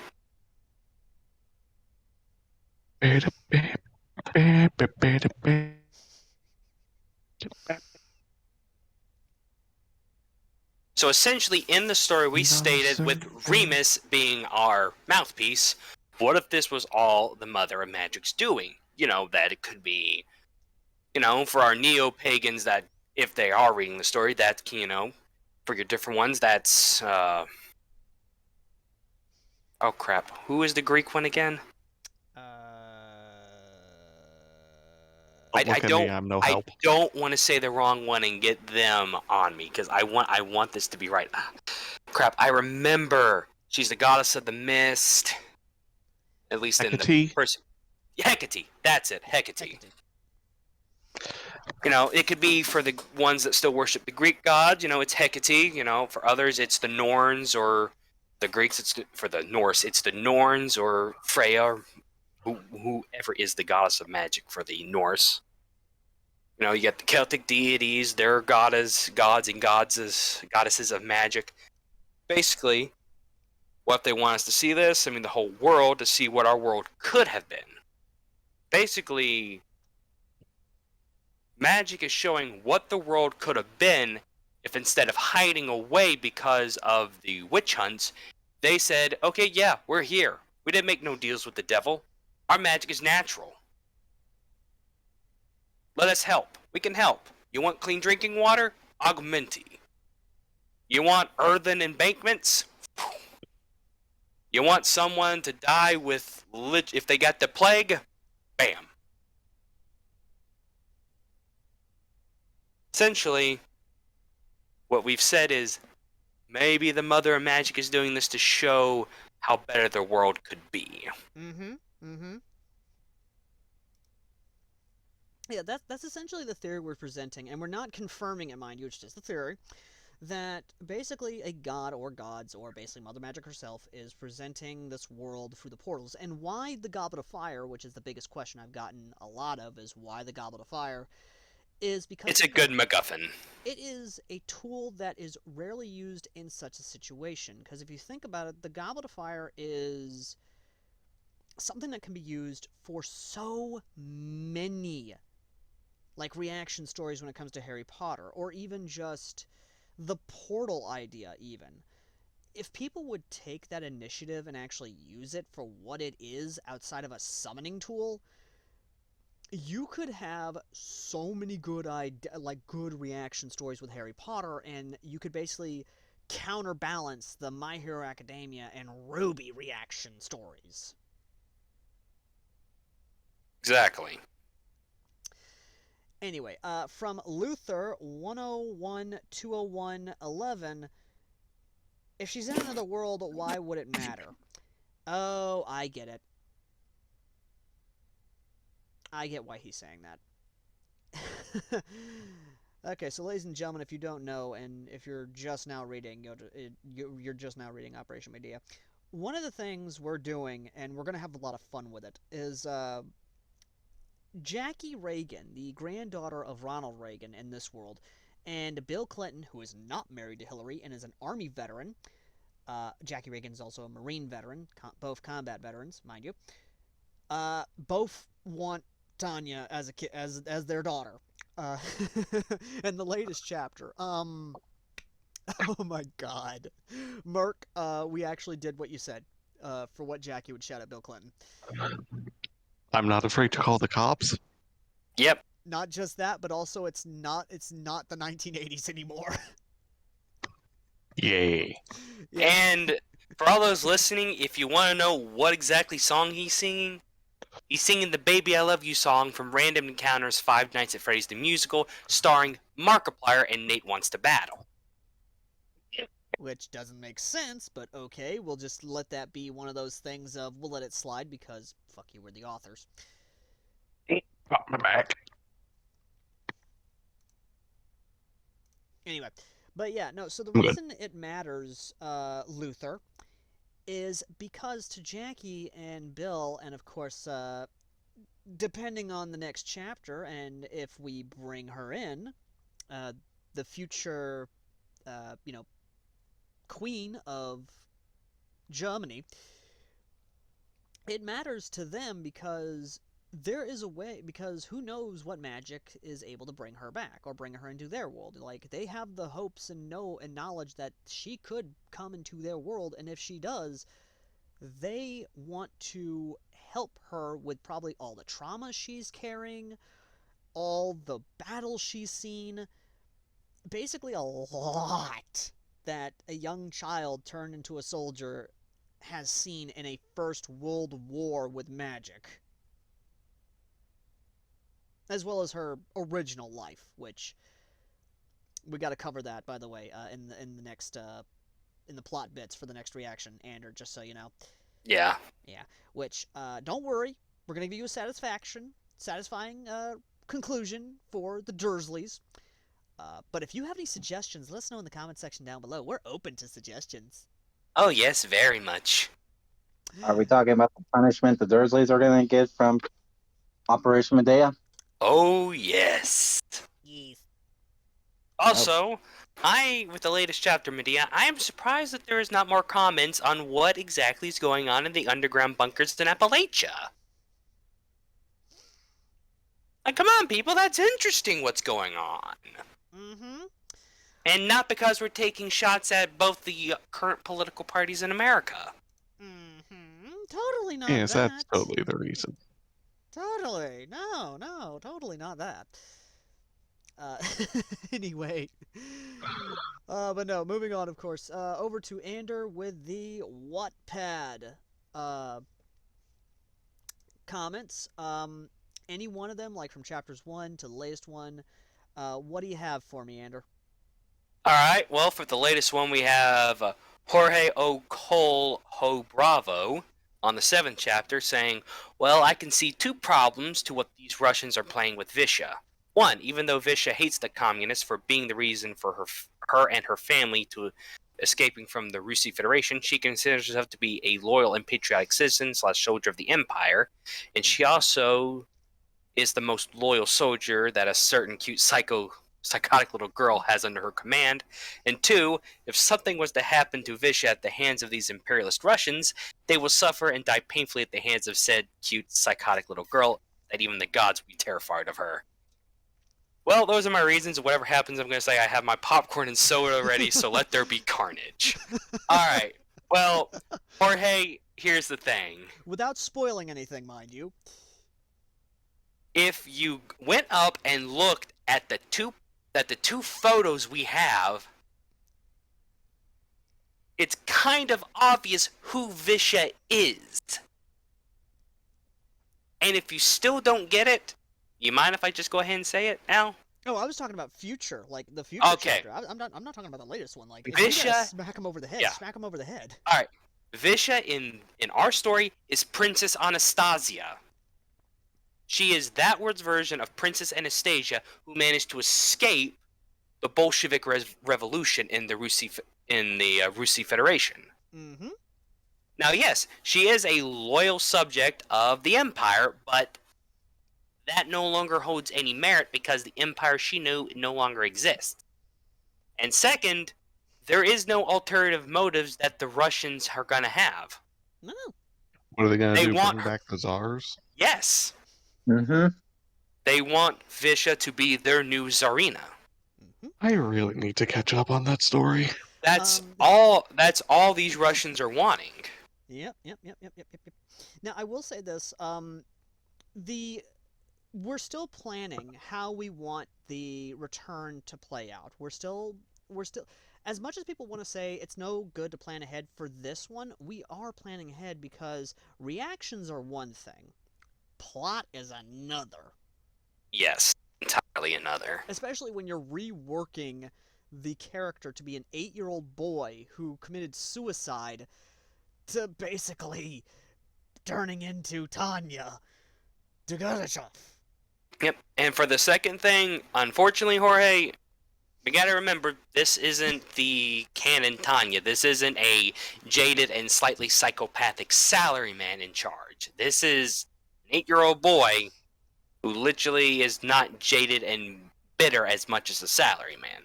No. If anything, it's more of he just hates God for being a dick.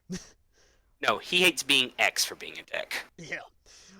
So I will say this now, though. One of the things I've actually, I'm really looking forward to, and I know you guys are gonna like it, is the relationship between Tanya and Vasha. We're gonna build it up a little bit, especially some extra scenes we have planned.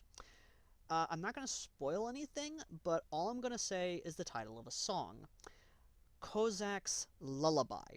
Do with that as you will. Ander, don't you dare start singing. Move on to the next question or comments you see that might be worth responding to. All right, we got one from 996595 Waynesville K12.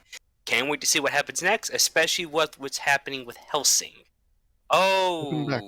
Waynesville, you have no idea. Welcome Guys, back, you two. I hinted at it in one of the later when the Major and the Doctor were introduced. Like the Major said, this does not change the plan, this only expands it. Because the Major is still after what he's always wanted. One last glorious Krieg. One last German war. Mm-hmm. That's all he wants. All he wants is to cause as much death, destruction, mayhem, carnage as he wants. And with the help of that certain secret group in the Appalachians, well, now it has just gotten even bigger, and he is just, well, to comment from Team 4 Stars the last episode, yes, Buckingham Palace is on fire, and so is my loins. God damn it.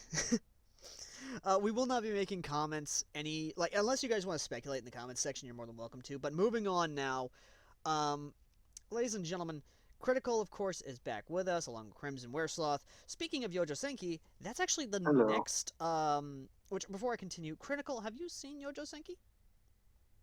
No. Okay, I will not say this suggestion then. Unless you want me to. Nah, it's alright. Go ahead. Alright, from Google Suggestions, ladies and gentlemen, which I will do 3 more, and then, of course, we will end this podcast episode. This one is Castlevania and Yojo Senki. So what is the world of Yoji Senki like? Basically, imagine Crimson, a don't, little girl Don't, that Crimson, is. just don't. Ander, you're better at I'm not. this. Let me finish. Let me finish. You're gonna mess it up, I know. See, Alright, let Crimson finish, and then I will Correct come him. okay, imagine a little girl who joins the military in order to help improve her life after being screwed by a godlike entity called being X, and she is constantly being fucked around by the military chain. That did not even... begin to... Setting is World War One. Alright, Yes. so, Critical, this is essentially Yojo Senki. A salaryman from our world dies because he does not believe in a being called Being X who says he's God. Instead, he rejects that, saying, "You're not Being X, you're not my God." God basically lets him die, and he is reincarnated into a different world as a little girl called Tanya Degurachov. Now, He's reincarnated as the exact opposite of what it was. yes. Physically, I mean. Now, as it goes on Tanya's 8th birthday, she basically discovers that, thanks to state-mandated doctor's tests, that she has very high magical output. So what happens is that she volunteers early for military duty, aces her reserve officer training corps, and literally becomes a first lieutenant, or second lieutenant, I can't remember which one comes first exactly. She was a warrant officer. Warrant officer, alright? But, like Crimson said, the military chain fucks her over. That's not exactly true. She does it herself. Mm-hmm. Because she's Beautifully. always... yeah, she's basically always trying to undervalue what she's done and trying to play to them all this good stuff, when in reality she doesn't understand military life. She's equating it to corporation life, not to military life. Military life basically says, "Oh, you're our best soldier, we're going to go to you for all the hard problems that we can't figure out how to do." Whereas in corporate life, they just say, "Oh, we'll just come to them for advice." You see why we say that she constantly fucks herself over? Yeah. Like in the first episode or the second episode where she gets the Silver Wings assault badge, she thinks, "Oh, they're not going to send me to the front line. I've insured a place in the rear echelon for myself." Mm-hmm. Nope, she gets sent to a tactical instruction school and then gets shipped to the front lines, where she continually performs to the best of her ability, not realizing, hey, maybe I should stop overperforming and instead underperform. But no, that corporate life that she lived basically makes sure that that's not even possible. Andrew, I think that's enough of an explanation. Yeah, it probably is. So the way I can see this working is one of two ways. Number one, Dracula is about to die, and Being X comes in trying to say he's God, but it's actually just Death wanting to fuck with him one last time, and then just transport him to Yoja Senki in World War I, basically alternate history of World War I. He's Tanya. He's been transformed to a little magical girl who is basically fighting for an alternate Germany. And literally, Death literally just coming around, and he's just like, "So, you're pretending to be God, huh?" "Nah, I was just doing that to fuck with you. There is a being called Being X, though, that really wants to fuck with you, but I'm keeping him at bay." "Why?" "Because even gods die." That, and you're my little puppet. Dance, puppet, dance!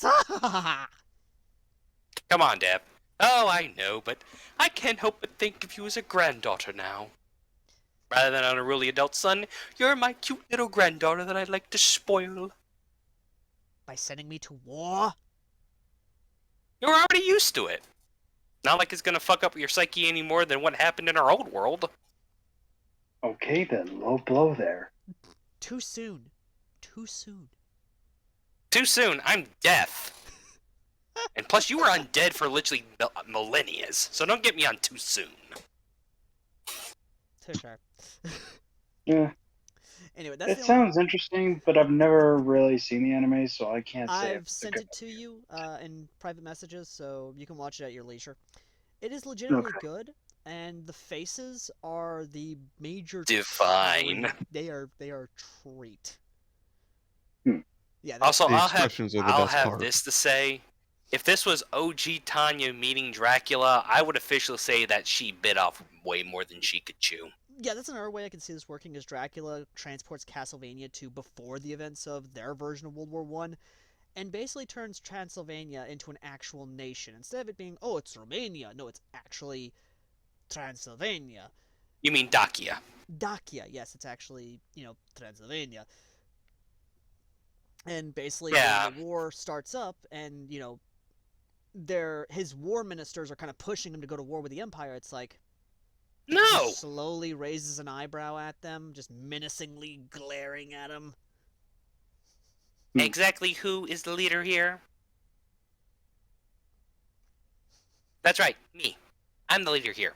I decide when we go to war, and we're not going to war with the Empire. Why? Because it's suicide. We don't even have mages. And I've seen y'all's training regiment.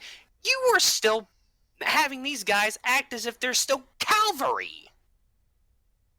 So no, we're not going to war until we completely revamp the military. Unless you want us to be a puppet of the Empire. And even then, that's if I decide to go against the Empire. Exactly! Have you forgotten I have cousins within the nobility? Oh. Let me guess.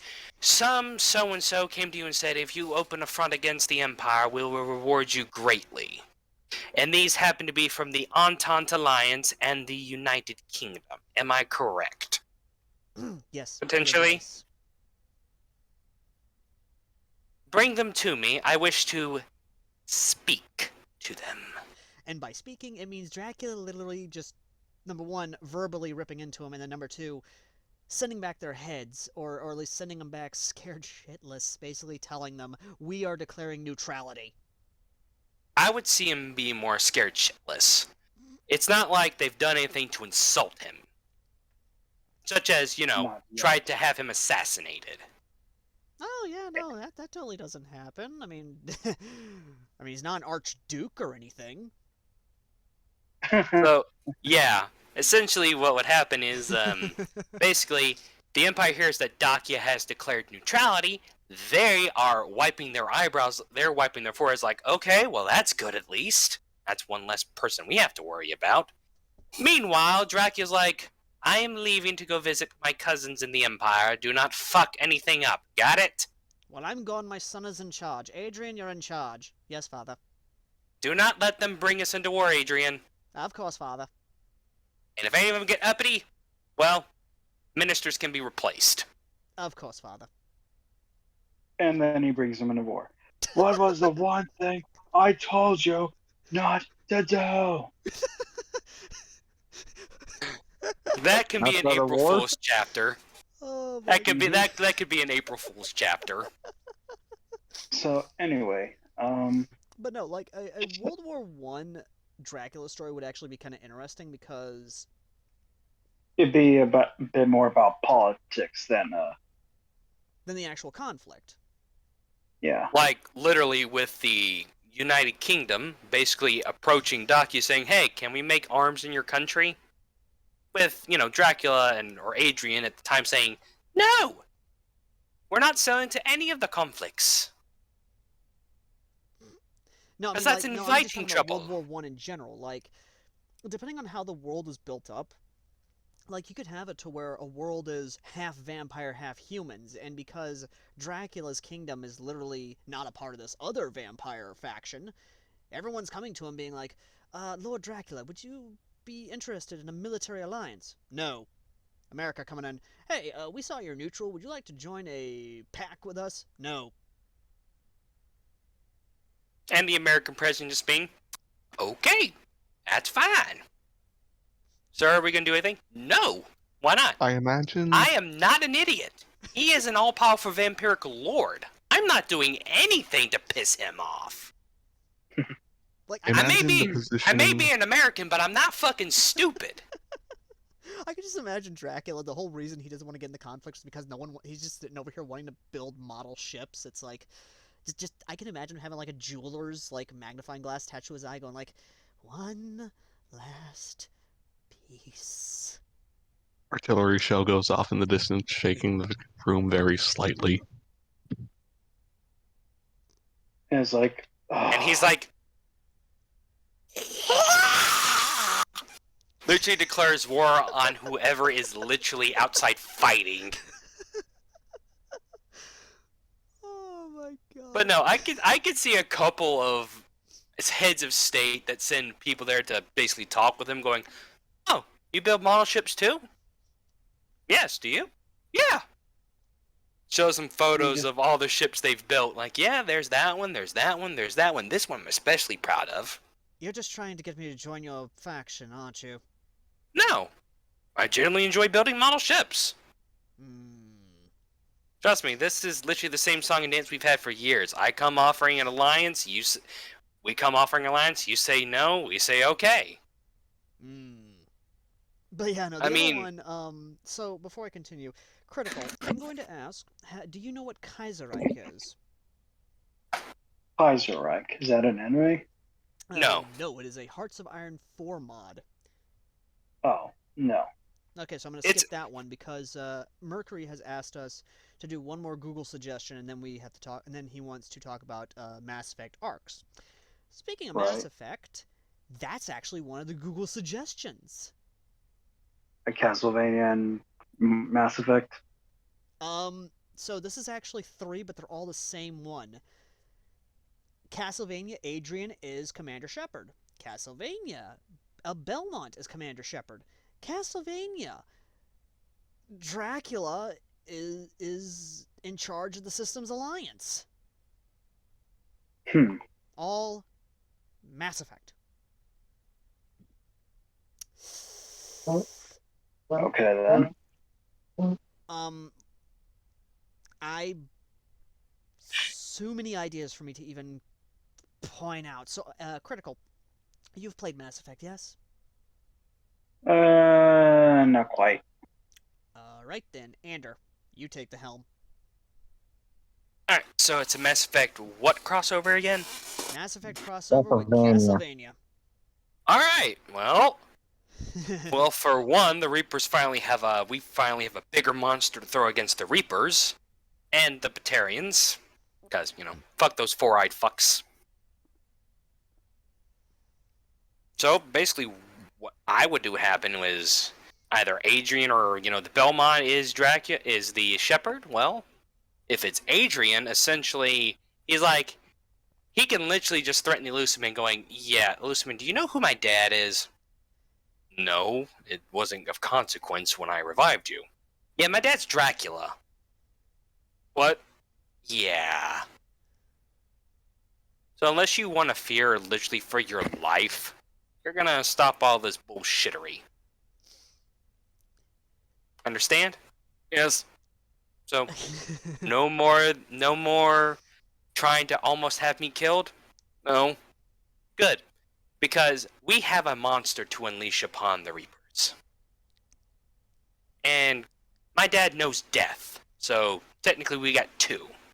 One is the literal personification of death. We can just look at the Reapers and say, die, and they die. I mean, why do you think Batarian officials have been randomly dying ever since humanity was introduced to the wider galaxy? I don't know why. I'm just imagining, like, as soon as Adrian... the way I see it is Adrian's in that rebellious phase. He doesn't want to do what his dad wants, and he decides, you know what? Fuck it, I'm gonna go join the Alliance military. Joins up, becomes an N7, is doing everything he can, gets a call from his dad every so often, going like, Adrian, are you going to come home and stop this foolishness? Just hangs up on him. It's not No, phase, Dad, it's not foolishness.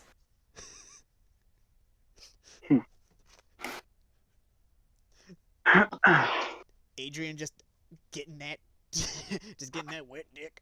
Like, I could just see him, like, just to piss off his dad, just having sex with random space women just left and right. And then,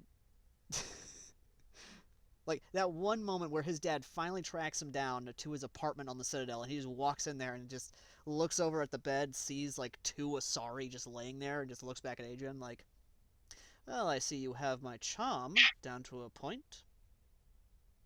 Yeah, that'd be funny. Did you think I'd be upset at the fact you're bedding women left, right, and center? No.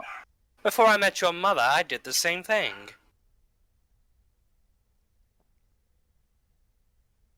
What I'm pissed off is that you went against my wishes and joined the Alliance.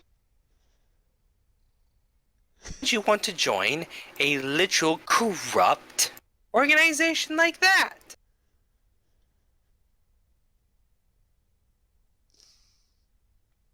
So much more you could do with your life, Adrian. You could become a What's that? politician, a statesman. Points at Godbrand. No. Points at Carmilla. Points at Isaac. But no, you decided to be a soldier. And granted, Points at I'm not Hector. upset about that. I followed your record. You are a very decorated soldier. What But I'm upset why? at is you joined that specific alliance.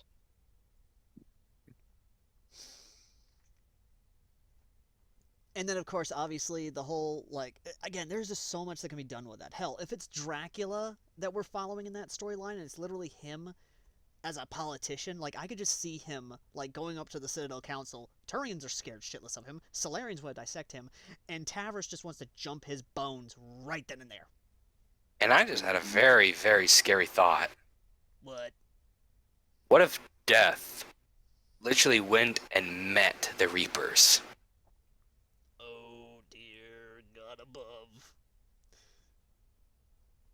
And literally, they literally tried to indoctrinate him, and he's just like, I am Death. I am immune to anything you can do, foul abomination. You almost had me Die. cough something up while I was drinking.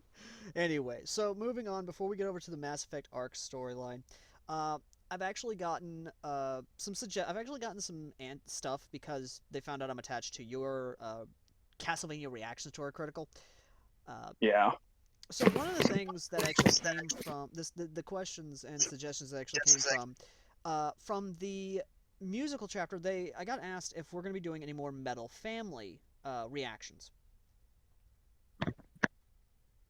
I didn't know Metal Family was an actual thing. I thought it was just that one music video. Oh no, it's got a dub and sub, and sadly, because of the current conflict in Ukraine, the people behind it had to move websites because of YouTube literally throttling Russian users. That's kind of fucked up. Yeah. Like this ain't the people's fault. This is all Putin's fault. Yeah, this is the politicians' that's- fault. Don't hurt creators who just want to do what they love. Like, what the hell? But anyway, that's neither here or there. No. Well, if I ever like give it a watch, I might consider it. Mm-hmm. But for the most part, that was just gonna be a one thing. Yeah. The other thing is, will you be doing an 80s montage selection? Like, when they mean 80s montage music, they mean like Eye of the Tiger, You're the Best Oh, Around. like just and oh, then- just like songs strictly from the 80s, yeah, popular basically. ones. Yeah, like which, by the way, just to point this out, In the Heat or In the Heart or whatever from Rocky 4, basically, that song still slaps. Like, damn, that song's still good. I might consider it. Okay, and finally, the last one's from the video game chapter. People actually let me know what the chapters, they're asking about. But not Well, the that's last nice of one. them. Not the last one. This one's actually one more from the music chapter, asking if we would do a military dedication chapter, like Five Finger Death Punch or Moonshine Bandits, or like any songs dedicated to the men and women of the armed forces. Well, absolutely. They gotta know everything. Oh yeah. If it means they gotta see songs dedicated to the soldiers, then absolutely. Mm-hmm. The other one now from the video game chapter is, now that we see Dracula as obviously this universe's version of Microsoft, who shall be that universe's version of Sony, the greedy bastards? Carmilla and her sisters. Let's go with Carmilla. I was saying that as a joke.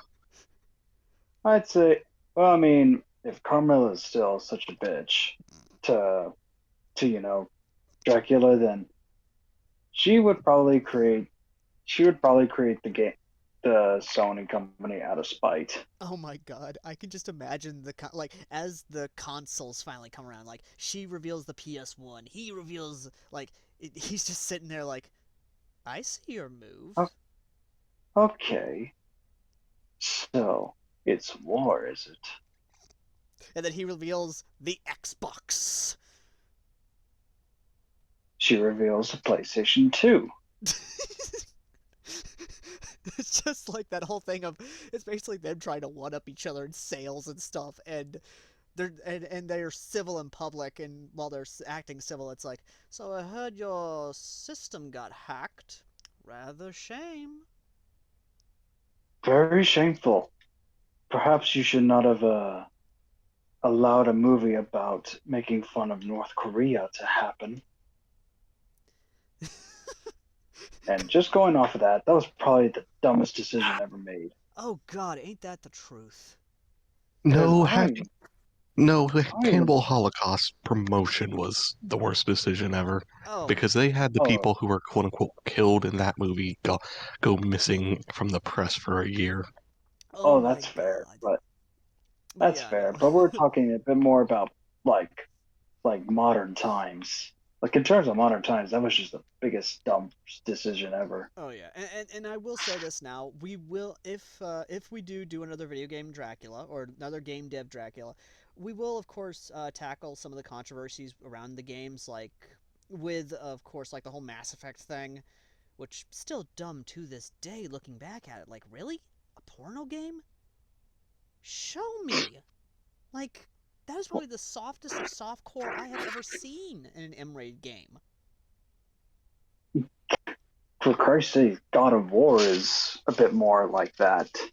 At least they have a pair of tits. Mm-hmm.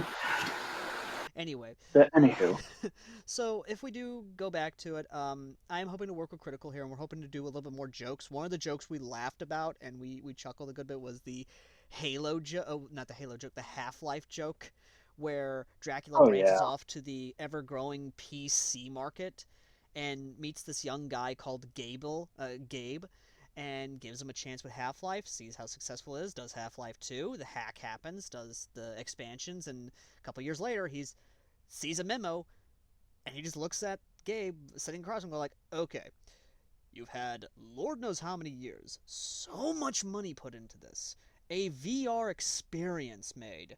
Where in the hell is my Half-Life 3 I have invested literally millions into? Steam Marketplace. I can just imagine Gabe going like, it's coming, I swear, it's coming. It's coming like the And- dragons. Gabe and Newell is just George R.R. Martin. Prove me wrong. yeah, it's like Game of Thrones. Everyone's just asking for the next book series. Everyone's just asking for the next book. That's probably never gonna happen. Oh my god. Okay, moving on over to Mercury now. So a lot of I'm gonna say this now, Merc. You have gotten. I'm actually surprised your story, Mass Effect Arcs. Number one, I'm happy you found the pitch idea actually enjoyable, and again, I'm very happy you're doing it now. Yes. Because again, I got to finally play the Razor Fist clip that I have always saved for certain things, to people who say, "Oh, they'll never adapt your story idea. You're just being an idiot." Well, much like in the YouTube video, I say this to you, Jimmy. And yes, I know it's you, Jimmy. I see you, Jimmy.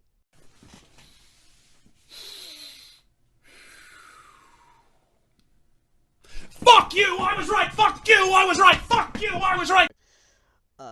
So yeah, Merc, I gotta ask, what is planned next? Like, what are you going to be doing, for, like, the Turians, or, like, the Solarians, the Quarians, the Geth, like, the other factions of the galaxy? Oh, and the Krogans. Okay. The Krogans. Okay, so, well, plan for the Turians is basically we will see a similar kind of thing, kind of form of development, except instead of it being oh yes, they're being cared for by mothers, they, like everyone gets a family, it's more or less everyone is being raised as a unit. Basically, they are essentially being trained up from birth to be part of the hierarchy. So kind of like clone troopers. Yes, basically. I don't see that backfiring We see- whatsoever. Yes, obviously. And we will see a few characters with an interesting developed families, along with, well, not quite in this part, but in the future. But further along in the future, the Turians get a little bit of an interesting coincidence, which, for some of you, you may know, but for anyone listening, probably not. As for the Quarians and the Geth, well, let's just say cyberpunk light and just cyberpunk aesthetic. Which will have me going into cyberpunk just for references. Which I did link you the lore playlist, so, Yep, I will. Yep.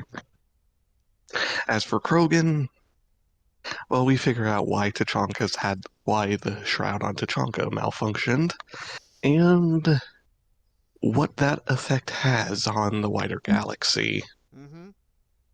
Let me just say this: no, the Genophage is not going to be killing them off anymore, but no, they are not going to be reproducing like by the thousands. Well, alrighty then. And, well, let's just say I have come up with. I'm basically asking a few people on Discord to give me some ideas for the events of the first two games. I am not going to have that be linked in the description since that does contain spoilers. All right, all right. I will say this though. So critical. One of the things I actually got asked, and I completely forgot to ask you this. Um, in terms of a modern Castlevania setting, will we see them in the 50s, 60s, 70s, and 80s along with the 90s, or are you going to be not doing like a sitcom type scenario? I don't know about a sitcom. I'm not a big fan of sitcoms. In my opinion, I think the idea of like Dracula and Adrian, along with the others, like being families or having families in those decades, is kind of hilarious. Like it being the 80s. Dear God. It'd be strange. Oh, God, I could just see Dracula like drinking his coffee, trying to not get a headache from the music and everything, just going like, I miss the 70s. 70s were a much better time. Lisa over here just cooking breakfast, going like, oh yeah, sure, the oil crisis, war in the Middle East, and a bit of inflation. Yeah, sure, that was a great period of time for us. It's Yes, the but music that weed, counts. the weed was amazing. It's the music that counts, Lisa. And you smoking weed with Willie Nelson didn't help either? Look, it comforted me, but it was an addiction. I needed to get rid of it. And Willie Nelson did become a little bit too much after a while. Mm-hmm. It'd be interesting, but there really would not be much there. So I think Fair enough. I'll give it some thought, but for the most part, Okay, so let me look at another one that I've gotten suggested before. And this one, I think we can both agree would be kind of fun to do. This was actually a suggestion for actor replacements in classic 80s and 90s action films. oh boy. You ready for this? Oh yeah. Sylvester Stallone, Trevor Belmont. Okay. I kinda can see it. Yep. Hey, I was just going to say one more thing about Mass Effect Arc. Go ahead. Let's just okay. So just so we are everyone kind of gets a few ideas. A few Mass Effect characters that appear in game, such as like side characters, no one important, that affects the story in any huge way, will be turned into basically the Gaians. And well, Werner happens to be turned into one, and he's going to be. Let's just say he's a backup plan for someone. Alrighty then, no spoilers for And us, that's all I'm buddies. hinting at. No Yes. spoilers. Moving on. Arnold Schwarzenegger. Oh boy. Striga. Actually, they were saying Adrian, but yeah, no, Striga honestly would be a better Arnold Schwarzenegger. Yeah, because Arnold in a dress. not quite the same. Oh, sorry, Arnold in makeup and a wig. And she's blonde. Well, Schwarzenegger's not really blonde, is he? He's more of a dirty blonde. Yeah. Yeah. Brown, dirty blonde. Yeah. He's a Okay. brunette. Okay. But yeah, I'd say Striga as Arnold Schwarzenegger. Oh my god. I could just imagine they now ever- Commando with Striga just going around mowing down people trying to get her daughter back. I mean, she'd do it even without the machine guns. She really would. Let's see here. Adrian in Miami Vice. Miami Vice. I never saw that one. It's actually a really good show. Okay. Yeah, it's a classic 80s like show about drug cartels, Florida, and just cheese, like action cheese. Well, that's Florida, so I'm not surprised. Danny Glover is Striga's wife, or Okay, Isaac. Morana.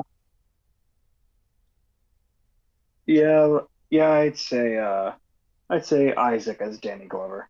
Oh dear God, him in Predator 2.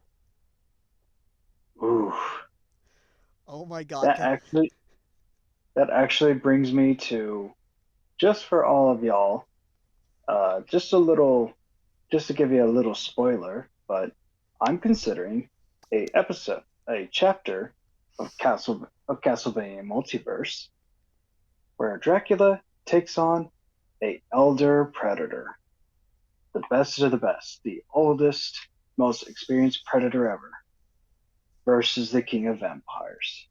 Sound off in the comments. Let us know what you think. And that is my two-piece there. I hope you all enjoy.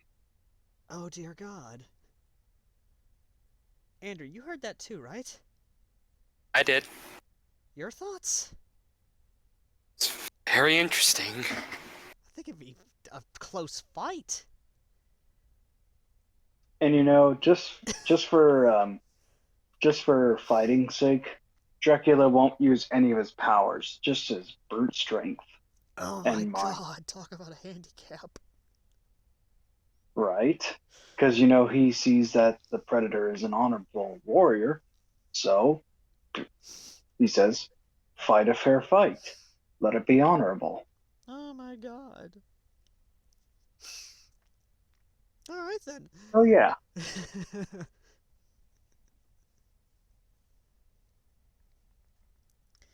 Let's see here. Okay, so moving on to the next one, Chuck Norris.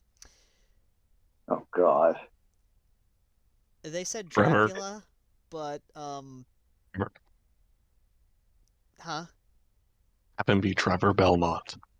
No, that's Sylvester Maybe. Stallone. Oh, sorry. Yeah, no, we already agreed. Alucard then? That's Adrian. Maybe? I don't know. Oh my God. I feel like Dracula Odd would only want brand. to be in. I feel like Dracula would only want to be in quality work, not cheesy 80s movies. So Oh Okay, my God. hear me out. Go ahead. Chuck Norris plays Godbrand. oh God damn it! Oh my God. Okay. Okay. So last one. And dear God. Okay, so Sigourney Weaver? Oh yeah, it's gonna Carmilla? be Lisa, isn't it? He was debating either it be Lisa, Cypher, Sypha. or Carmilla. It works in all Oh. three. It does. It honestly fucking does. What the fuck? Okay, like if we take aliens, we could go with Carmilla for that role. Andrew, any thoughts on that? No, actually. God. Because, Dracula has regenerative power, so even if the Predator does technically try to kill him... No, we're talking about aliens with Carmilla, like with the Sigourney Weaver replacement, is Lisa, Cypher, and Carmilla. Like that's what this guy's suggestion was for 80s action movie stars, and Critical brought up aliens, saying that should be Carmilla. As essentially Ripley. Yep. Yeah. Oh boy. So like if we try any up, like let's take Avatar. That could be Lisa. So like just specific roles for the three women, Oh God. Sigourney Lisa Weaver Hamilton. plays all three. Lisa Hamilton, I'm hands down. That's gotta be Lisa. I am sorry, that's Lisa. Lisa Hamilton. The John Connor's mom from Terminator. Oh, Yeah, because that Lisa, could Lisa. be. But at the same time, it could Wasn't be it? Sypha. Wasn't it Linda Hamilton? Linda Hamilton, yes. Lyndon, yes. That could also. Yeah, that could be Lisa. Oh my god. Oh my god. I can just imagine it now. Freaking Striga T800 coming in to try and murder her when here comes Dracula, just shoveled and stuff, just freaking blasts her with a shotgun.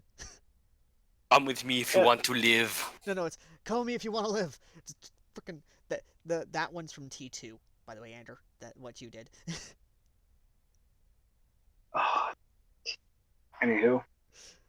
Oh my god! And of course, Adrian would be John Connor, and oh my god, we are just coming up with way too many good ideas. Mm-hmm. We have to. Okay, so one last suggestion, and then we're ending the podcast, ladies and gentlemen. The last one is one. Son of a bitch. Oh, it's got to be good now. Okay, so you know how you were talking about it before with Lisa being in charge instead of Dracula? Oh no. What happened? Okay, so you know how we were talking about a long time ago about how, Lisa is the one in charge instead of Dracula, and Dracula being dead? Oh yeah, the reverse. And so or like a gender Dracula swap died. Dracula. Yeah. Son of a bitch. What Okay. is it? It's basically the same thing. It's Dracula is a woman when gender swap Lisa dies. Okay, so wait, who would be what would be his name? Liam? Probably. Yeah, probably. Anywho, continue. So, okay, so we were talking about this, well, more in text, but we were talking about this a long time ago, actually, about how a gender swap Dracula would be not so murdery, Yeah. but would still kind of be a little murdery. Yeah. That's like saying What is the it? ocean's a little wet. Yeah, throw in a little hormones in there. Fact that's this female Dracula kind of lost the love of her life, freezes her son, telling him that she's Mama's doing this for your own safety and for their family. And it's like, woman, you kind of went off the deep end. So anyway, what's the idea, or is that just it? The only idea I can think of for the situation, the scenario, is the female Dracula is literally like crazy. Like she's just crazy, and basically wants to kill all churches and try to, enslave everyone, and just it takes her son to literally stake her, not kill her, mind you, because mother versus father. Dad, okay with. Mother, not so much. So it's like stake her, put her in stasis, put her in a freaking coffin, like just so you can try and wait out the crazy. Basically, it's Future Diaries. Oh. Okay. That is a reference and a half. That is the only way I can do this story, because honestly, I do not want to touch Crazy Mama. I've seen enough Ada to know where that goes. No. Yeah, no, we're not going That's a there. different type of RR. That's Yeah, murder we're not going there. That is. Anyway, Critical, please help me. Take me away from this. Just end the podcast. Okay. So, ladies and gentlemen, that has been the order of the podcast, ending on a crazy-ass fucking note. I've been, thank you, Critical, for agreeing to join us, for this one. You know, From this, of course, pitch meeting episode, Do you have anything you want to announce now, or any ideas that you found interesting to want to explore? I definitely want to do the whole Castlevania cyberpunk story because that has a lot of potential. With the three paths literally converging with each other? Yes. Okay. Any new projects aside from that that you want to announce, or any new stories you're working on or promote? No. That aside from, well, actually, no. Stay tuned for the Percy Jackson multiverse, because this October we'll be doing a Halloween special. Ander, Crimson, Mhm. I want to help with that one because I'm gonna be busy that month. Even I'm helping that one. Yeah, I'm gonna be busy that month, ladies and gentlemen, because I'm not gonna say it here, but I will say it has to do with Martians. That's all you're getting. One minor line from a while back, and now it's screwed you over. Yep. They'll probably figure it out. And ladies and gentlemen, you'll find out in about 10 days. Yeah. Anyway, Yeah, probably. Mercury, Anyway, you have anything you want to promote? Anything of that nature? As I am just going to say this, I am still working on Fallout 4 Alternate, my take on the Fallout 4 setting and story. I have various other stories that you might find interesting, including my most recent one of Mass Effect Arcs and Star Wars Fate. I am accepting criticism, but please don't send them through Al. He is not helping me with these, so send them to me at the Shadow Trooper on Wattpad or my Discord, which will be linked down below. Yes. Same here. Stop sending your message from me to Al. Just send them to me as well. Anyway, Crimson, anything you want to announce? Anything you want to promote? Anything you want to shill? Like a $2 whore? Okay. Well, for starters, the next chapter of ROSG should be coming out, I believe, this Friday or Saturday. After that, I'll be going back to. Actually, I won't be because I have to work on a particular story from the last podcast. And if you don't remember, well, it's a very Halloween theme storyline. And you fuckers are definitely helping me out with this. In the back now. Alrighty then. Mark, I will literally eat your head off if you do not help me. Oh, trust me, I'll provide the first chapter, but I don't expect much more from me. Maybe another I only one. need one. Alright I then. only need one. Ander, anything from you to announce? Well, I am coming back and reworking my first fanfiction. Oh, Awesome. Yep, I've gone back and worked on it a little bit more, and I will be posting it on Wattpad. I've added a few more different things to the different groups, so I'm having to do that. I've renamed a couple of things. So don't know when it'll come out exactly, but when I do, I'll be sure to let Al tell you all nice fine folk. Yes, yes indeed. Anyway, ladies and gentlemen, as always, I've been Airsoft Al. I've been Anderfell. Crimson Wersloth. Critical Darling. And Mercury. And you have been listening or watching to Order of the Podcast, Episode 2. And if you want to help support the podcast or the channel itself and what we do, and possibly help out Anderfall and helping get him to help join the ever-growing media reviews, because, dear God, I can't review everything. I'm only 28, and you're going to run my ass into the ground, you bastards. Consider donating to the PayPal down below. Or if you want to help support, of course, all the content you have heard about here, links in the pinned comment down below as well to either the fanfictions themselves or just their Wattpads, because either I'm going to be bone-ass tired after editing this and I need to just be lazy, understandably so, or, anything of Needed that to- nature. Always need a day to be lazy. Yes. And as always, if you have questions you would like to ask us on the next podcast, sound off in the comments section down below. We shall read them. And if you have suggestions for podcast themes, we're more than welcome to accept them. And as always, ladies and gentlemen, I've been SFL, and I shall see you lovely, lovely people in the next video. And who our special guest is next week, or next time, I have no fucking clue. I haven't decided yet. Till then, ladies and gentlemen, I wish you all a good day. Later.